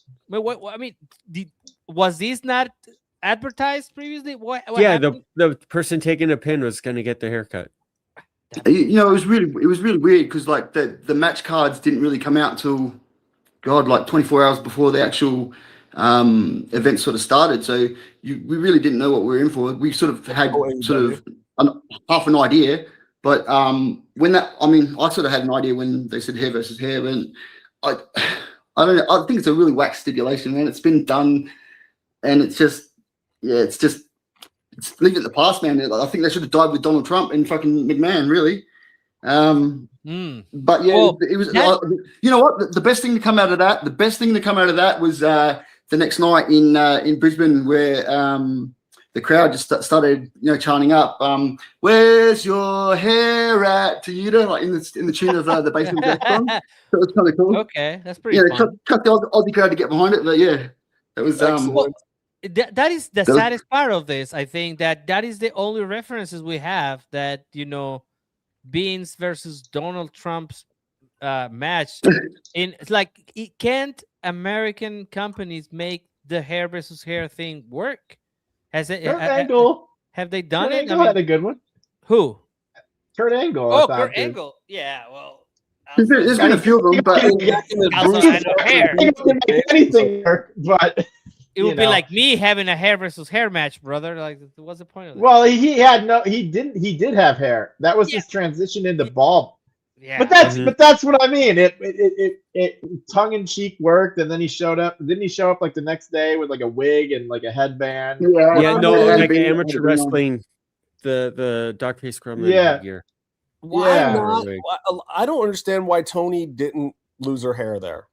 That was the point. If I was Tony Storm, as nutty and crazy as she is, I would have said, I'm going home to Australia. I'm going to lose my hair. This is going to be one of the biggest moments in wrestling history. It'll grow back in 4 months and she can play with it and whatever. It's for the job. Like, I know nobody wants to walk around looking like shit for 4 months, especially not an attractive young lady. But at the same time, like, for the sake of your craft and your cause and your entire business and what it would do, how it would energize the entire company. If I was Tony Khan, I would have given her $1 million right out of my freaking pocket for her to cut her hair. That is how that needed to end. And the second best option was for Marina Shafir to lose her hair. Like, one of those things needed to happen. It would have made it worthwhile more if it had been like one of the women, like, because you don't sort of see that stuff every day. But even better, a better like angle to sort of take on it, if they were smart about things, is maybe make donations towards it, and you could do a cure for cancer sort of thing or something like. At least raise some money out of it for a good cause, you know. Yeah, because it gets more people involved with it then, and it's for a good cause, you know. Like you get something out of it, you know. It's not just a stupid hair versus hair stunt, and what do you do? It's all over. Your hair will grow back, but at least you're doing it for good cause, and you're going to get a bit more, a bit more traction behind it. Then I think. Yeah, but Yuta's whole character was that thing. I mean, his whole answer that question. Like, so much of what Yuta's character has been the like shaggy dog look, you know. Yeah, and but he just gets made fun of it, so it's like it just did us all a favor. The other thing is like, it sort of played into that, like, what is this stable right now? Right. Because are they faces? Are they heels? Are they tweeners? What the hell's going on? Because they're feels. they're feel stable. But then you have they're heel stable. Mox got a face turn because he finally got to just get in a bunch of fights, and that's all he's wanted to do at the Continental Classic. So then he got the face turn. But it's weird because he's still dickheads. And then he's if you guys recall, he walks away from paying off, and then Mox brings him in. So it's exactly. That's my point. I don't. The rest of the guys are heels. Yes. Oh God. It makes no sense. It was a bit confusing in the sense too, where, like I said, we didn't really get too much of a heads up on who was coming, what the matches really were, until just prior to it actually happening. So, not knowing who's going to come, and it sort of felt a little bit like it was sort of forced together in certain situations within these two shows. Like they just jamming sort of impromptu matches together as well, to drag it out as well. But yeah, like I said, it's just it'll be interesting to see what the future of AEW in Australia is, and where they market it next. Because obviously the first one they did up in Brisbane was supposed to be in Suncorp Stadium, which is a massive rugby stadium. And then I think it was a couple of weeks before it was actually supposed to go ahead, they downgraded it to the entertainment centre there. And I just think with the ticket sales that I don't know what they thought they had and what they actually really did have. They probably could have definitely with the Brisbane venue, maybe put it in a smaller sort of venue, and it would have popped a lot better. But and considering it wasn't even a televised show for the Brisbane one, did you guys get a delay on the Sydney one? Because obviously being Sydney here and you guys being on Saturday, and then you guys being a day behind, was it Saturday or Sunday for you guys that when you actually got the pay-per-view for whatever it was? It was Saturday, but it was not live. It was you guys. Yeah, that's right. We pre-recorded because of the time. Yeah. So I haven't had the chance to watch back on the actual televised recording yet. But what did it come up like watching it on the on TV? Did it look good to you guys? Was it a good pay-per-view to you guys when you're watching it through that? Because as opposed to being there and obviously watching on TV. To be honest, it came off as just like a collision. It didn't. For my, I think I said this is the name of the title of the show. The actual go home show was probably a lot tighter than the Grandslam. It was. And so I don't feel that the grand part of it like in the past. Like probably last year was better. The Mexico City was amazing, especially with the Mysticos moment there. I mean, I'm sure that live it felt different and it was great. I mean, of course I wasn't there. But yeah, I think it was like kind of a collision. Yeah, it not even a Dynamite, just like a collision. Well, so, another thing about it, it was a 2.5 hour show. How long are WWE pay-per-views, PLEs? About 2. It was about a WWE PLE. Yeah. A little bit better though. They had better matches and stuff. And that's they had matches. So yeah. That was it. I wouldn't compare to an AEW pay-per-view, which has like 10 matches, 17 hours. Yeah, I don't really know how to sort of score it on a sort of level, but like I said, like I just enjoy wrestling one way or another, so it's always good to get out and see it, whether it's good, bad, or ugly, man. I just love wrestling one way or another. So the Sydney show was definitely the better of the two of them, for sure. But I think if they were looking at doing it and coming back again, maybe they might try and look at something, pitching it at maybe Melbourne, because I don't think they've touched that territory yet, and it seems to be like a bit of a hub for sports there. So I know the WWE have done big numbers there before, so obviously different companies and different times. The Sydney show was fuller, right? It had more people. Yeah, on it. Definitely. But both shows, like I said, they upgraded a lot of people and pushed people into sort of better seats. Just to like in Brisbane, for example, right? They had tarps over sections. Do you know what I mean? Like they're covering up tarps, so that's really huge chunks of audience there. And basically, by the time they pushed everybody in, it was sort of a majority of where the cameras would sort of be. Do you know what I mean? It was filming it, so it made it look a bit more full, but. Yeah, definitely a lot more at the Sydney show, and interacting with the Sydney show too was really busy there because there's a stadium right next door who had a Ed Sheeran concert on at the same night, so it was just like people everywhere when you're trying to get into the joint, and then same again trying to get back out. So but other than that, all good, all in all, man. I enjoyed it very much. That's weird. They had enough of a crowd for both of those shows. What's that? I'm saying that's weird that they had to split the audience between those two shows. You think there's an Ed Sheeran AEW overlap? I mean, I think that's the joke. A lot of good because that would push me right into the rest. They should have done it. They should have done a stadium stampede and just taken it next door, and we could have just gone through the whole crowd and got dragged Ed Sheeran into it. Maybe that would have been excellent. Oh my God, that's the best idea ever. That's an impromptu match you want to have. We take the 24/7 hardcore rules and go drop the smackdown on Ed Sheeran. What's like it's weird because like there's a lot of Aussie wrestlers on AEW right now. Sorry. And like it's and then you get there and they kind of have these like smaller shows, so it's like for me, I've not followed like Aussie wrestling a lot, but obviously there's a lot of talent that's come out of Australia over the last probably 5 to 10 years now. And I'm just curious, what's the fandom like over there? Is it like a big fandom, or is it just like a smaller group of diehards? Or because obviously they're creating a lot of talent coming out of there. And it's just weird that every time they go there, they kind of have smaller shows. Just better athletic people, man.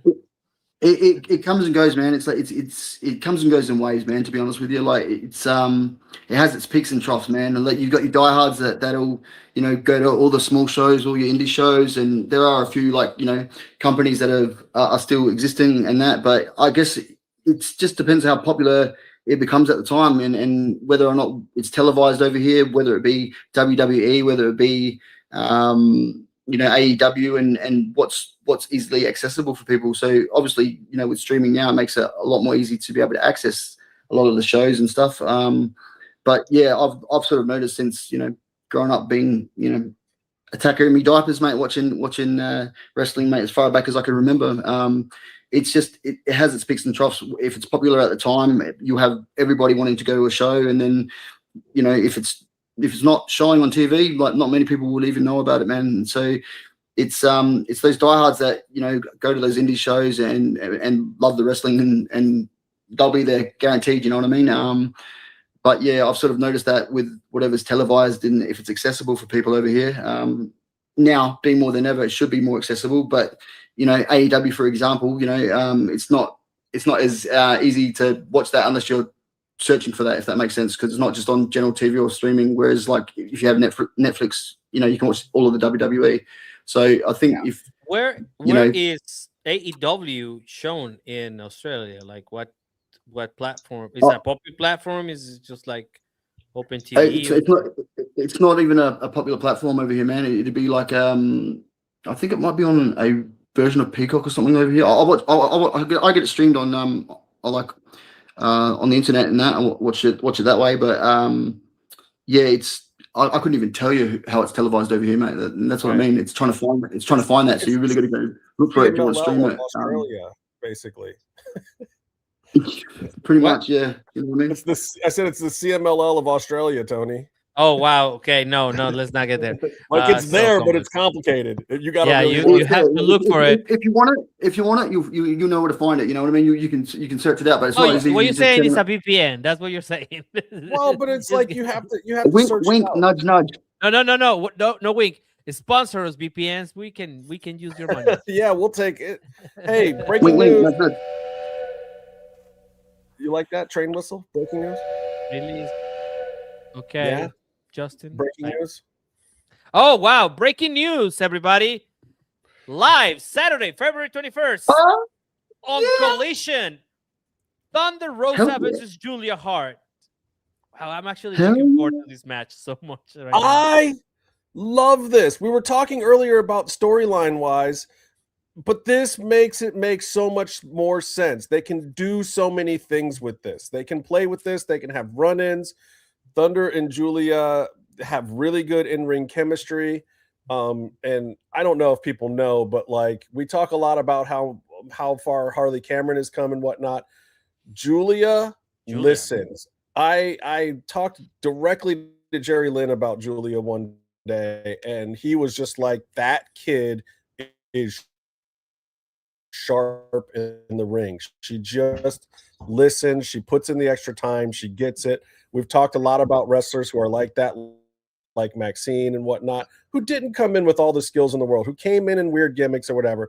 But there's something to be said in wrestling for the people that want it and go after it. Plus stuff.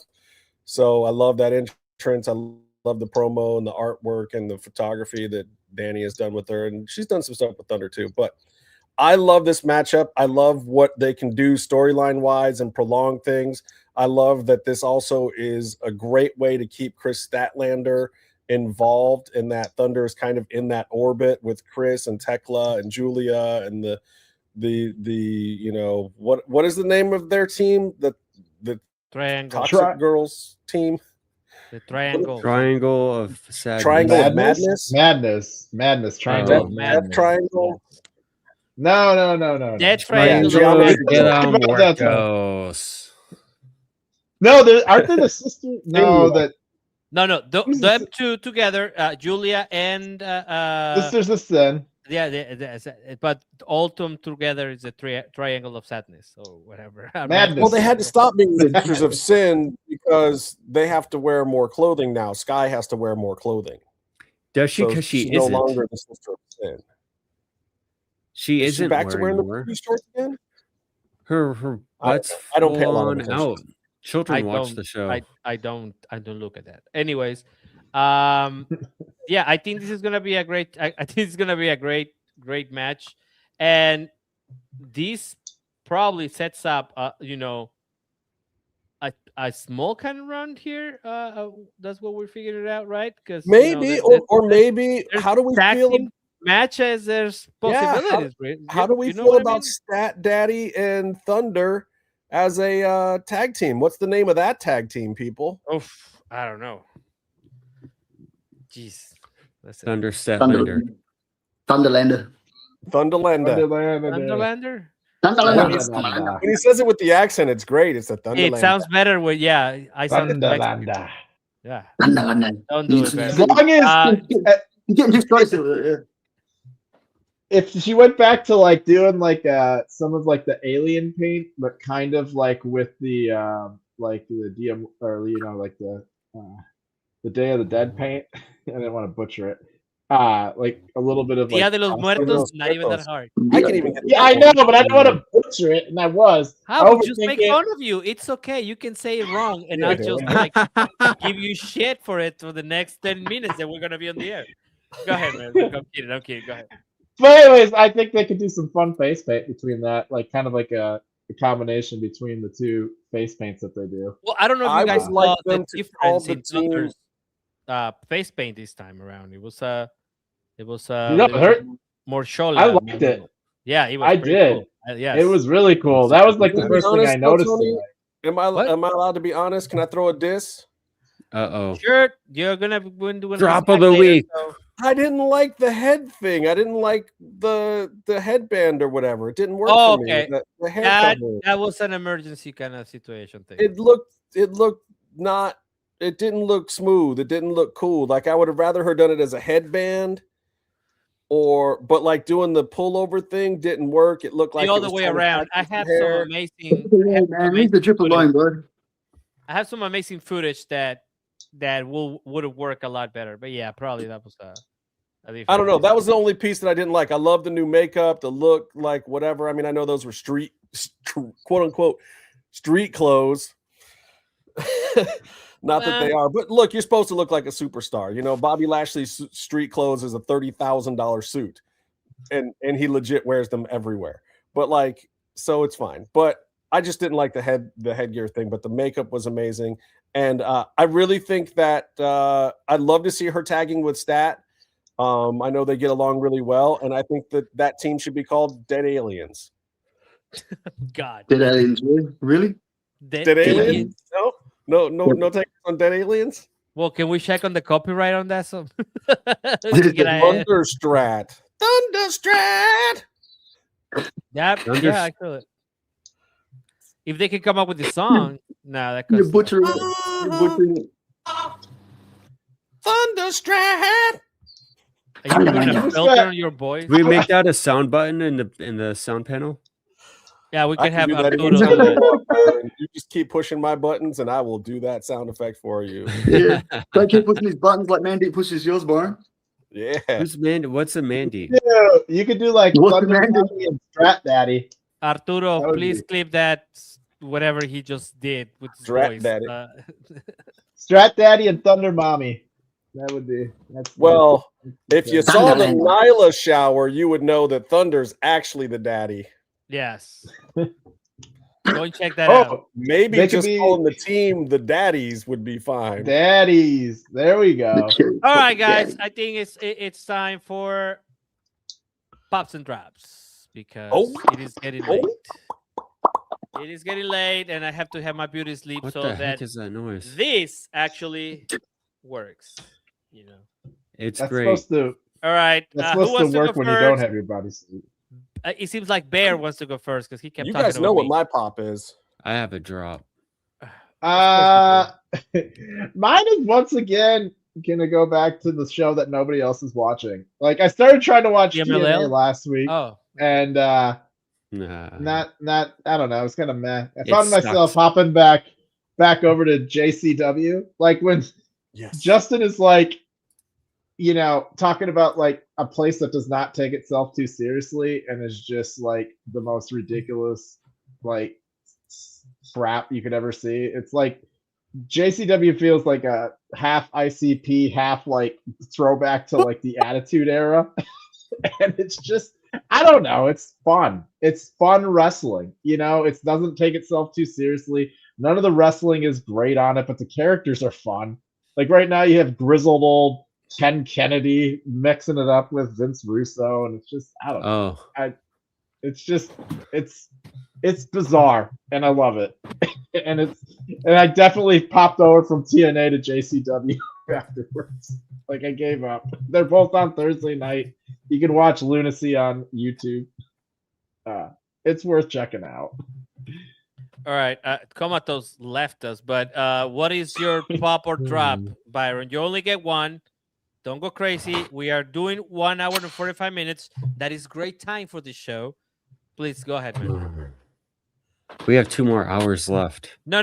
We're good. We're running out of credits on our Opus account to make what's it called? To make reels. Clips. So please, let's keep it on the 2 Okay. hours. So my drop of the week is going to be CMLL. I thought we were doing pops. He doesn't have one. I don't have a pop. He asked me what my drop was. It's fine. I forgot my pop. I may have had one. That's fine. CMLL. Why CMLL? So CMLL changed the rules. They and this also is from Casey too. Casey has been watching a lot of CMLL lately, and he is super pissed about it. But basically, they made the matches different.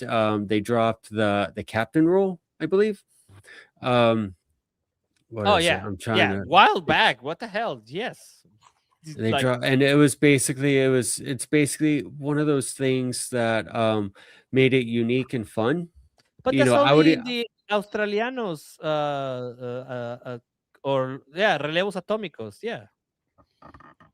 Yeah, they got rid of it. And Casey brought this point up how it takes away opportunities for individuals to shine a bit in trios matches, especially lower on the card, where guys need to make the most of the opportunities. So that's my drop. That CML did that. I don't know why. I don't know if people are complaining about it or anything. But. I guess, but that's only one specific type of match. So I mean, they had trios matches, and they call it relevos australianos. Mm-hmm. So for that's for coma too. I don't know what they will call it. Sterling. I know what those words were. Yeah. But that on the rest of this, it's like a tornado tag. It's as if a tornado tag match will have a captain that you can pin. But that's just one style. That I mean, maybe I don't know. I don't think that's gone. But okay, whatever. No, it's officially gone. Wow, that's okay. Well, actually, Comatose, do you have a pop or drop? Is your pop going to the show? Pop's got to go to the show, sure. You know, like I just said, it's always good to get out and watch the wrestling, man. And I can't speak, any highly of the live wrestling shows, man. I just love it one way or another. So that's my pop. But can I just chime in with a bit of a drop?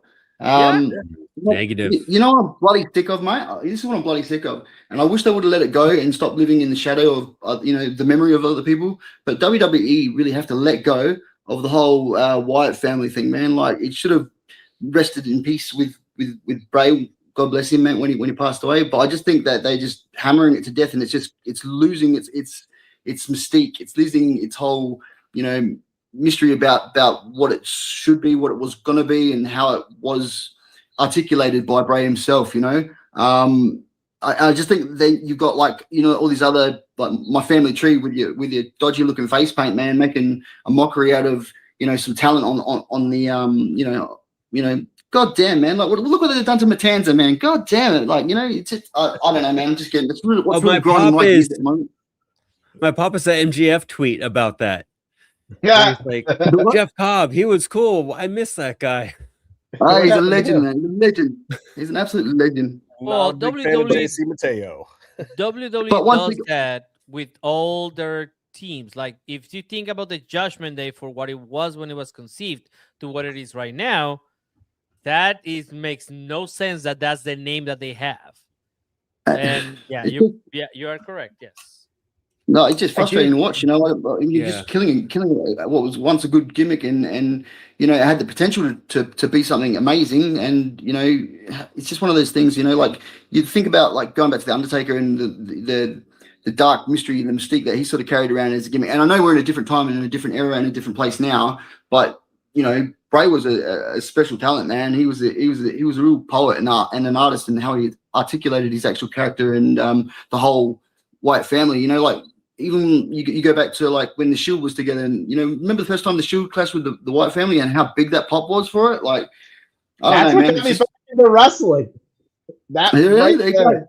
I stopped watching after the Ruthless Aggression era, and that got me back into wrestling. Hell yeah, man! And just while you're at it, there, Bear, like bit of the old school JC Dubs, mate. You know, you really want to get into this sort of shit if you can get yourself into it.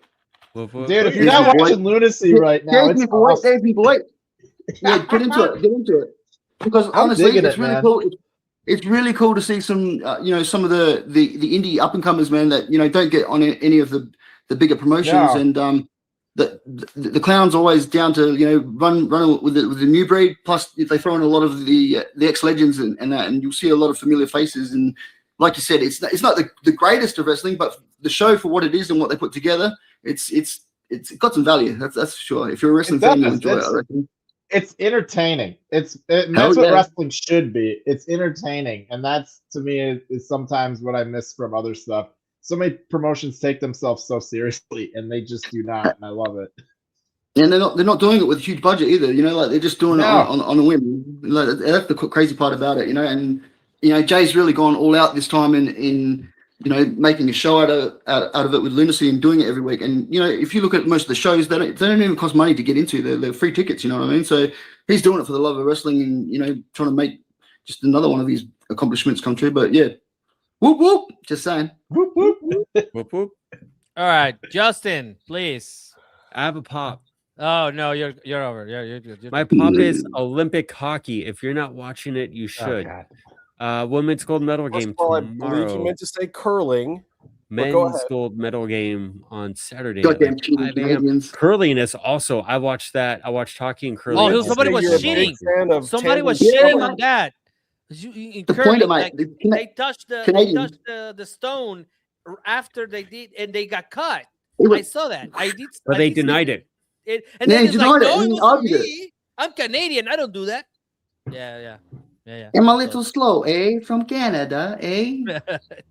Australians make fun of Canadians too. What the hell? Okay, Justin, please. Look, so since everybody did their pops and their drops, I guess I will do both. There were so many things in the running for pop this week. I really love the MJF thing tonight. A lot of people didn't, but I like where he gets you invested, but that still wasn't my best thing of the week. I love the Javon thing. I thought that was huge.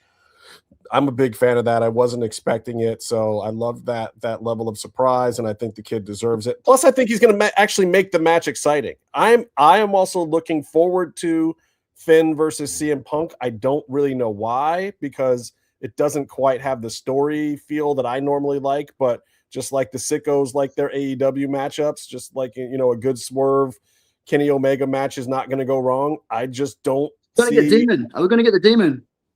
No. I don't think we're going to get the Demon here because it's going to be such a pro Chicago crowd. I don't think they want to take too much magic off of CM here. So I think that they have to leave it with Finn. Sadly, I would love to see that match, but not in Chicago. I think that ruins it because they're going to be in Chicago.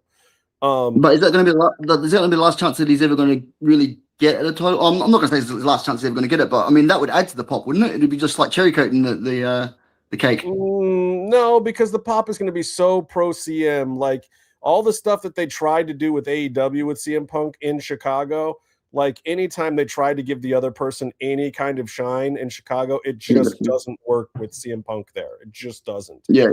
You're not going to, you would be wasting the Demon in the live crowd. Now on pay-per-view and for all of us, it'd be great. But I think for the live crowd, you just would get, you'd get the Demon boot out of the building. Plus the Demon's going to take an L because I don't see any way that you only have one match advertised for WrestleMania and it's CM versus Roman. You have to get to that match. So Finn's got to lose.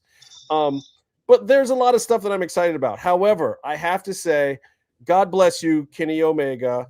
You dastardly evil man. I don't know how we're calling Swerve a heel after this whole thing because Kenny just took out Aubrey. Like, what are you doing? That's my pop of the week. That was so dramatic. You looking for it, brother? Yeah, that was so dramatic and No. entertaining. What a spectacle! I love it, and I'll have to say that maybe we can get a Swerve Aubrey tag team heel mixed tag thing, and we'll get Kenny a female partner, like maybe Hikaru Shido come back and actually speak to him in public, and then they can do like a mixed tag thing. Am I too inside baseball here? Have I gone? Yes, that's too much. You're doing too much right now. Anyway, that is my pop of the week. If you get a couple of messages from people, then you know why. They're already in the DMs. They're there. It's fine. I will say my drop of the week is Grande Americano. Oh yeah, I wanted to ask you guys what the deal is. Go ahead. Damn it! I got it. You're ruining my shtick, bro. It might be your drop too, but what are we doing here? I love this storyline, but also, why is WWE making the awful, evil Chad Gable the babyface in America and the other El Grande Americano the heel in America? And I just don't understand why we're doing this, why we're doing this bad dubbing thing. And then we've got this promo that aired in the commercials that I didn't even see. It got sent to me as a DM that aired in the commercials where Chad Gable is in Chad Gable persona, getting a pop from the crowd, working the cheap pops as Grande Americano, but talking as Chad Gable after we just ran this other promo with him being AI dubbed. That promo comes out of AAA. And I was watching it in Spanish, and I don't know why.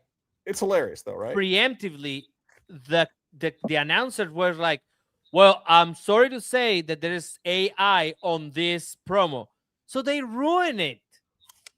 What? They ruin it ahead of time. And I was like, wait a minute, why are you telling me? And then I saw it come out, and I was like, whoa, they were trying to be like, man, I don't know what the people upstairs are doing, but we don't like it either. That's what just happened. Right, and I get that. Like, I get the joke, but we're gonna have to figure out what you can't ruin it anymore, because the American public, these casual fans that we're talking about, I love my wrestling fans, but they're not gonna get this. This is a little too new. Anyone does, man. What I don't understand is why can't we just decide which one is a face in both places? Correct. We're doing an America versus Mexico thing, and in this day and age, we're doing an American versus Mexico thing with a European and an Olympic gold medalist from America. It's so whack, man. It is so whack, right? Man. And what the hell are they doing? What the hell are they doing with the bloody the two cronies, mate? It makes it even worse, man. As far as I'm concerned, oh my god, and Butch. Yeah, and they're trying to do the Hispanic, the Hispanic speak, man. I know, Rebecca. It will make sense if they put. Well, the thing is that it not making sense. I don't mind it being frivolous and kind of silly. I don't mind the silliness, but at the same time, like people don't understand. When I stopped watching WWE as a kid was when Sergeant Slaughter started being pro-Iran or whatever that crap was. I didn't like it. The race baiting nonsense storylines just to create villains. I'm not for, because it's using the purient hatred of Americans and weaponizing it, and people don't understand how dangerous that is. That's how Nazism started. That's not okay, even for me in my entertainment, even when I know it's not real. Especially, and I don't like that they're intentionally turning this into America versus Mexico at this sensitive, volatile time in our country. It's not worth it for my entertainment. I love Chad Gable as a wrestler. I love him as a wrestler.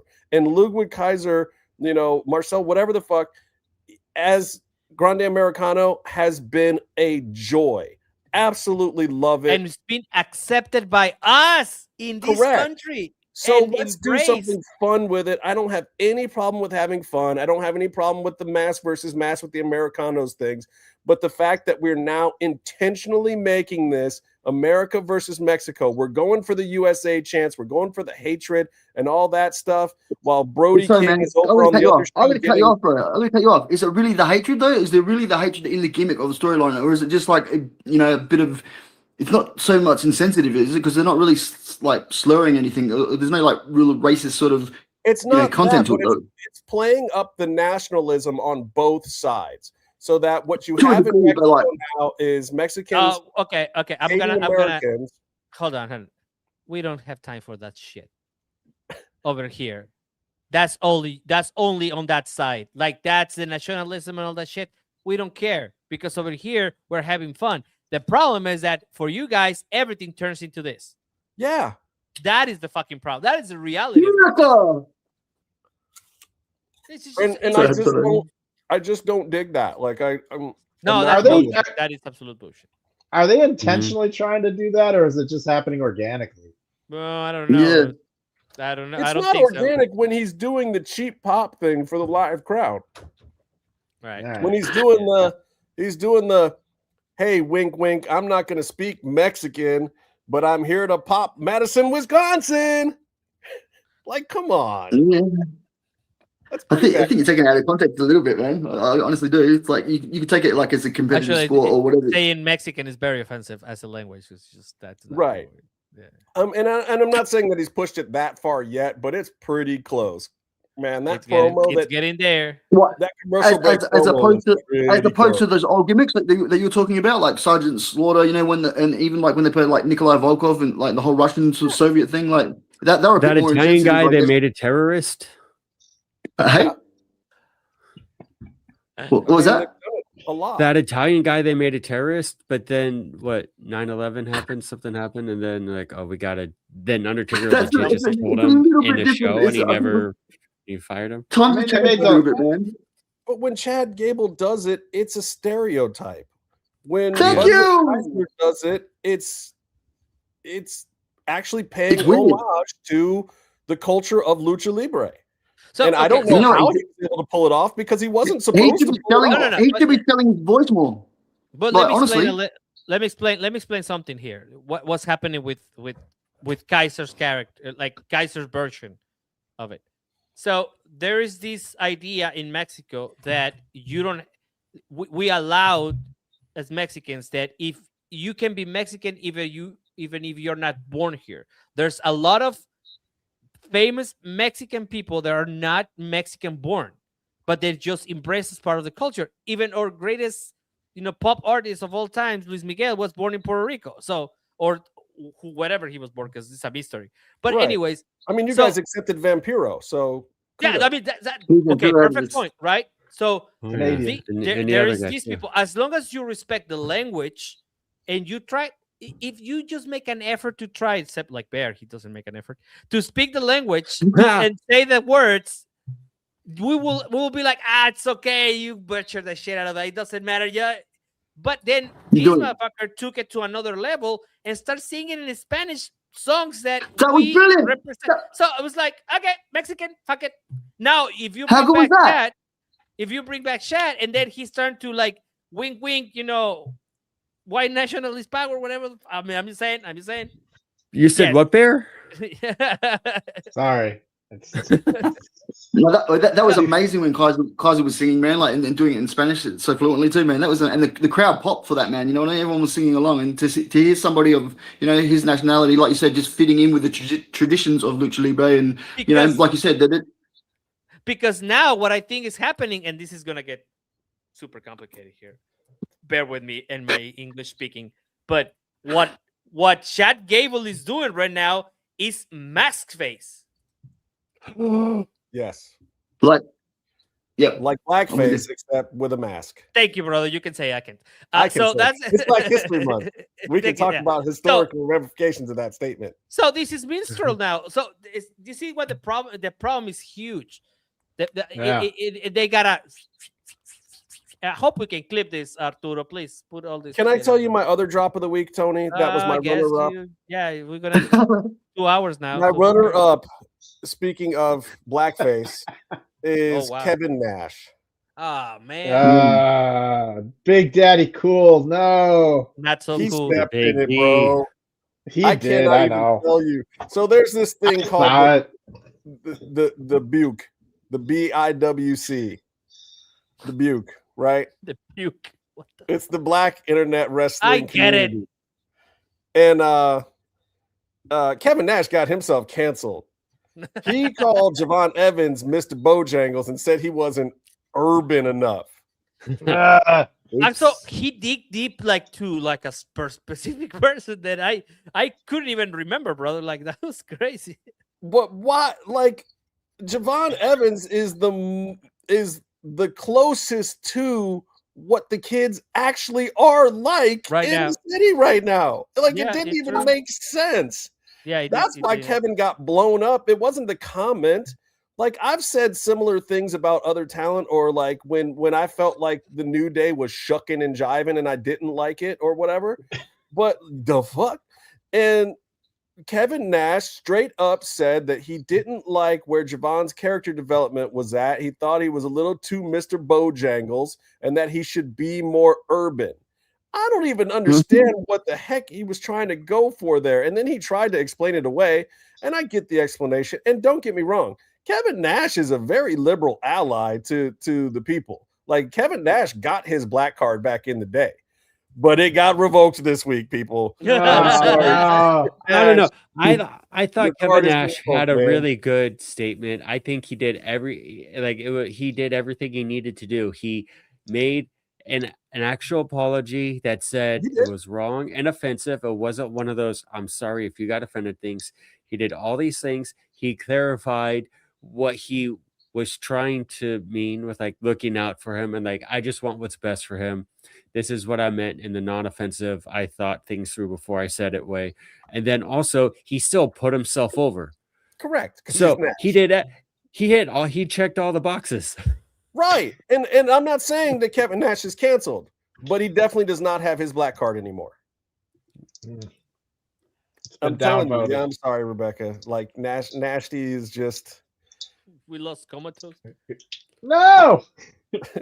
they don't have Black History Month in Australia, apparently. So but again, I like Nash, and I like the fact that he's outspoken. I like the fact that he puts his foot in it every now and then and he says some wild stuff. I've done the same myself. If you do enough of these shows like this, you're gonna say something that you probably shouldn't at some point in time, and somebody's gonna call you out on it. Just like Shane Taylor calling me out on some shit I said about Athena.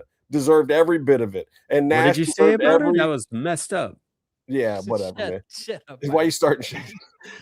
and Nash deserved everything that he got. The Buke hit him so hard. He got memed to death in like 23 minutes. There was like 700 memes, and like every black person that likes wrestling had a comment about it. Did something, you know. It was amazing. I mean, Nash just got killed like that. Okay, so I'm gonna finish with my well, you killed my only drop, so whatever. Yeah, well, We're just like-minded individuals, yeah, man. it's fine. Here. Yeah, WWE fix that shit. I'm not gonna. I'm gonna start killing it like the Dead Riders. Like I will. I don't give a fuck. This is too much. Anyways, my pop of the week is La Mera Mera Thunder Rosa is back in AEW, motherfuckers. Thunder Rosa. A lot of ass is gonna be kicked. No, I'm very happy that she's back. You guys know that, and just knows all the things that go into getting back in the ring after you get your bell rung a little bit. So She did. She made a point to say she's better than ever right now. Yes, she did. That's smart. And you know why she said that? Do you know why she said that? Well, because man, when you're a champion, you know what you do. You hype yourself up. Forget everybody else. You hype yourself up. She did. Muhammad She did. Ali shit. Like, I'm a bad man. You come with it, man. You come with it. She did that. Also, when Renee said, "You just got cleared today. Now you're back at it," and she said, like, "No, I've I've been cleared a cleared, long bitch." time," and they started talking. Yes, yes. little dig though. Yeah. Also, the beauty of live TV. You cannot edit this shit when it's happening live. So yeah, that's my pop. Look forward for this run. It's a lot of she's things in to St. be. Paul. Huh? I said I'm hoping she's in St. Paul. That St. Paul show. That's coming up pretty soon. Man, I'm hoping she's on Revolution or some of these pay-per-views because she owes me money. Man, I hope she comes to Australia. I hope she's on Revolution. Better hit the bonuses. Get me paid. I'm kidding. She doesn't owe me any money. Totally paid for everything I did. Yeah, I hope she's in a lot of these shows.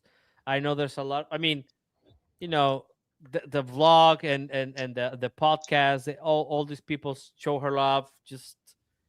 They just want to see, like, every time she will put out something, like, just people missing her on AEW TV. So now they're gonna get her, and I hope that everybody enjoys this ride and enjoys having her. I mean, you never know what's gonna happen. Of course, you know, you have to be in Tony Khan's mind, and that is very difficult.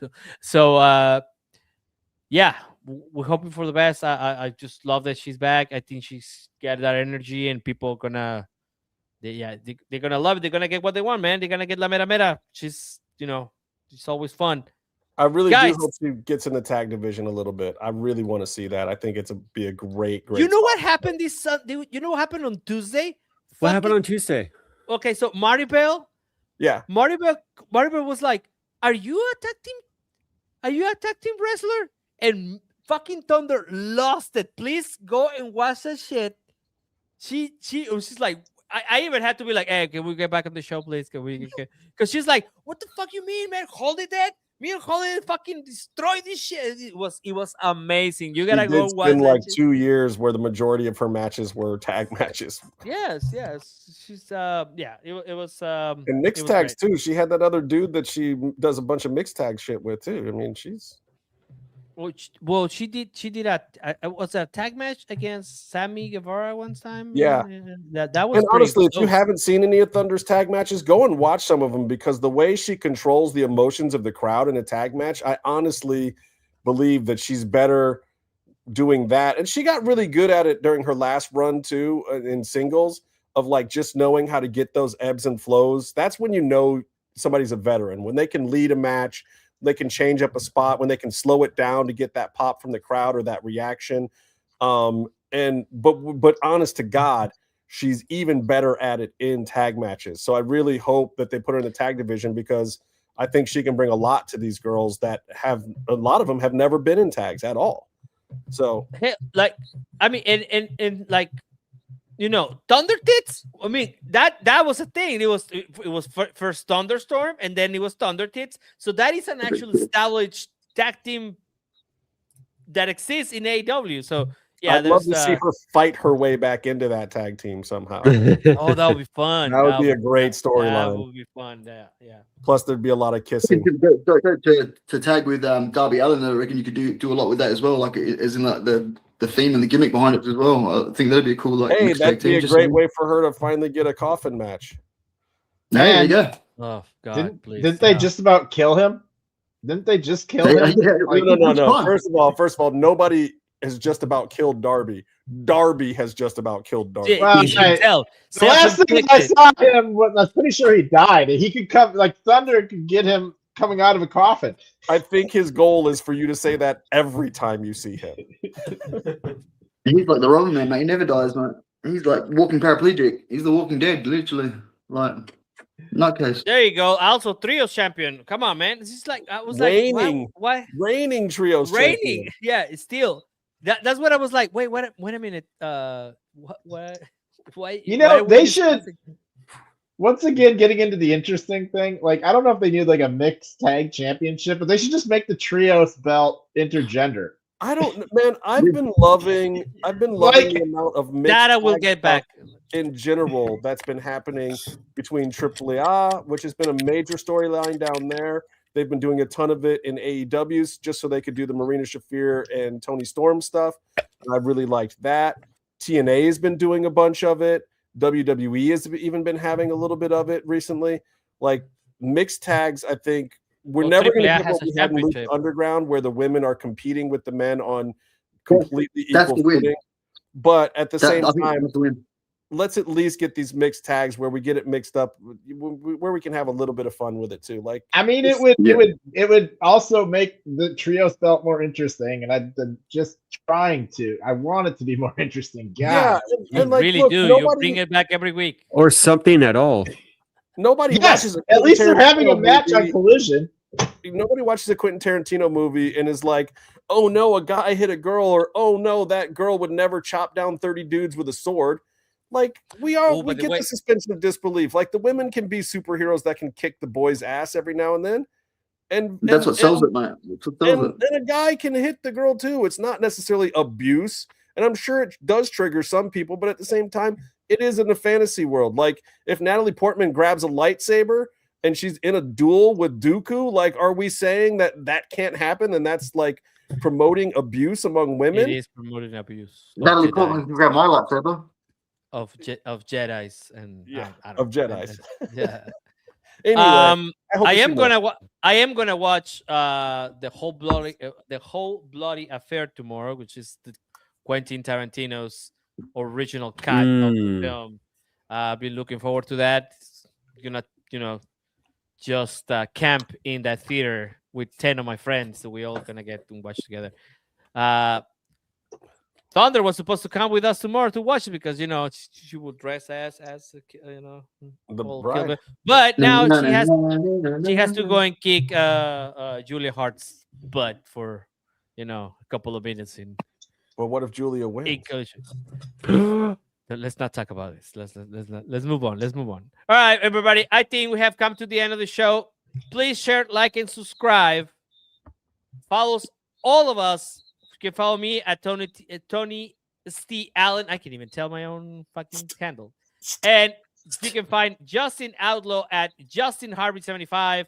Justin Harvey at 75. No, And there's you no can find Byron at Viron Fever. And Veron Fever. That's it. And you can find Comatose at Comatose and Bear at Bear Brennan. Thank you very much for watching the show. Please follow us on Instagram and just hugs and kisses to everybody. Thank you very much. I don't know what the end. Stay calm and stay in the mix. All right.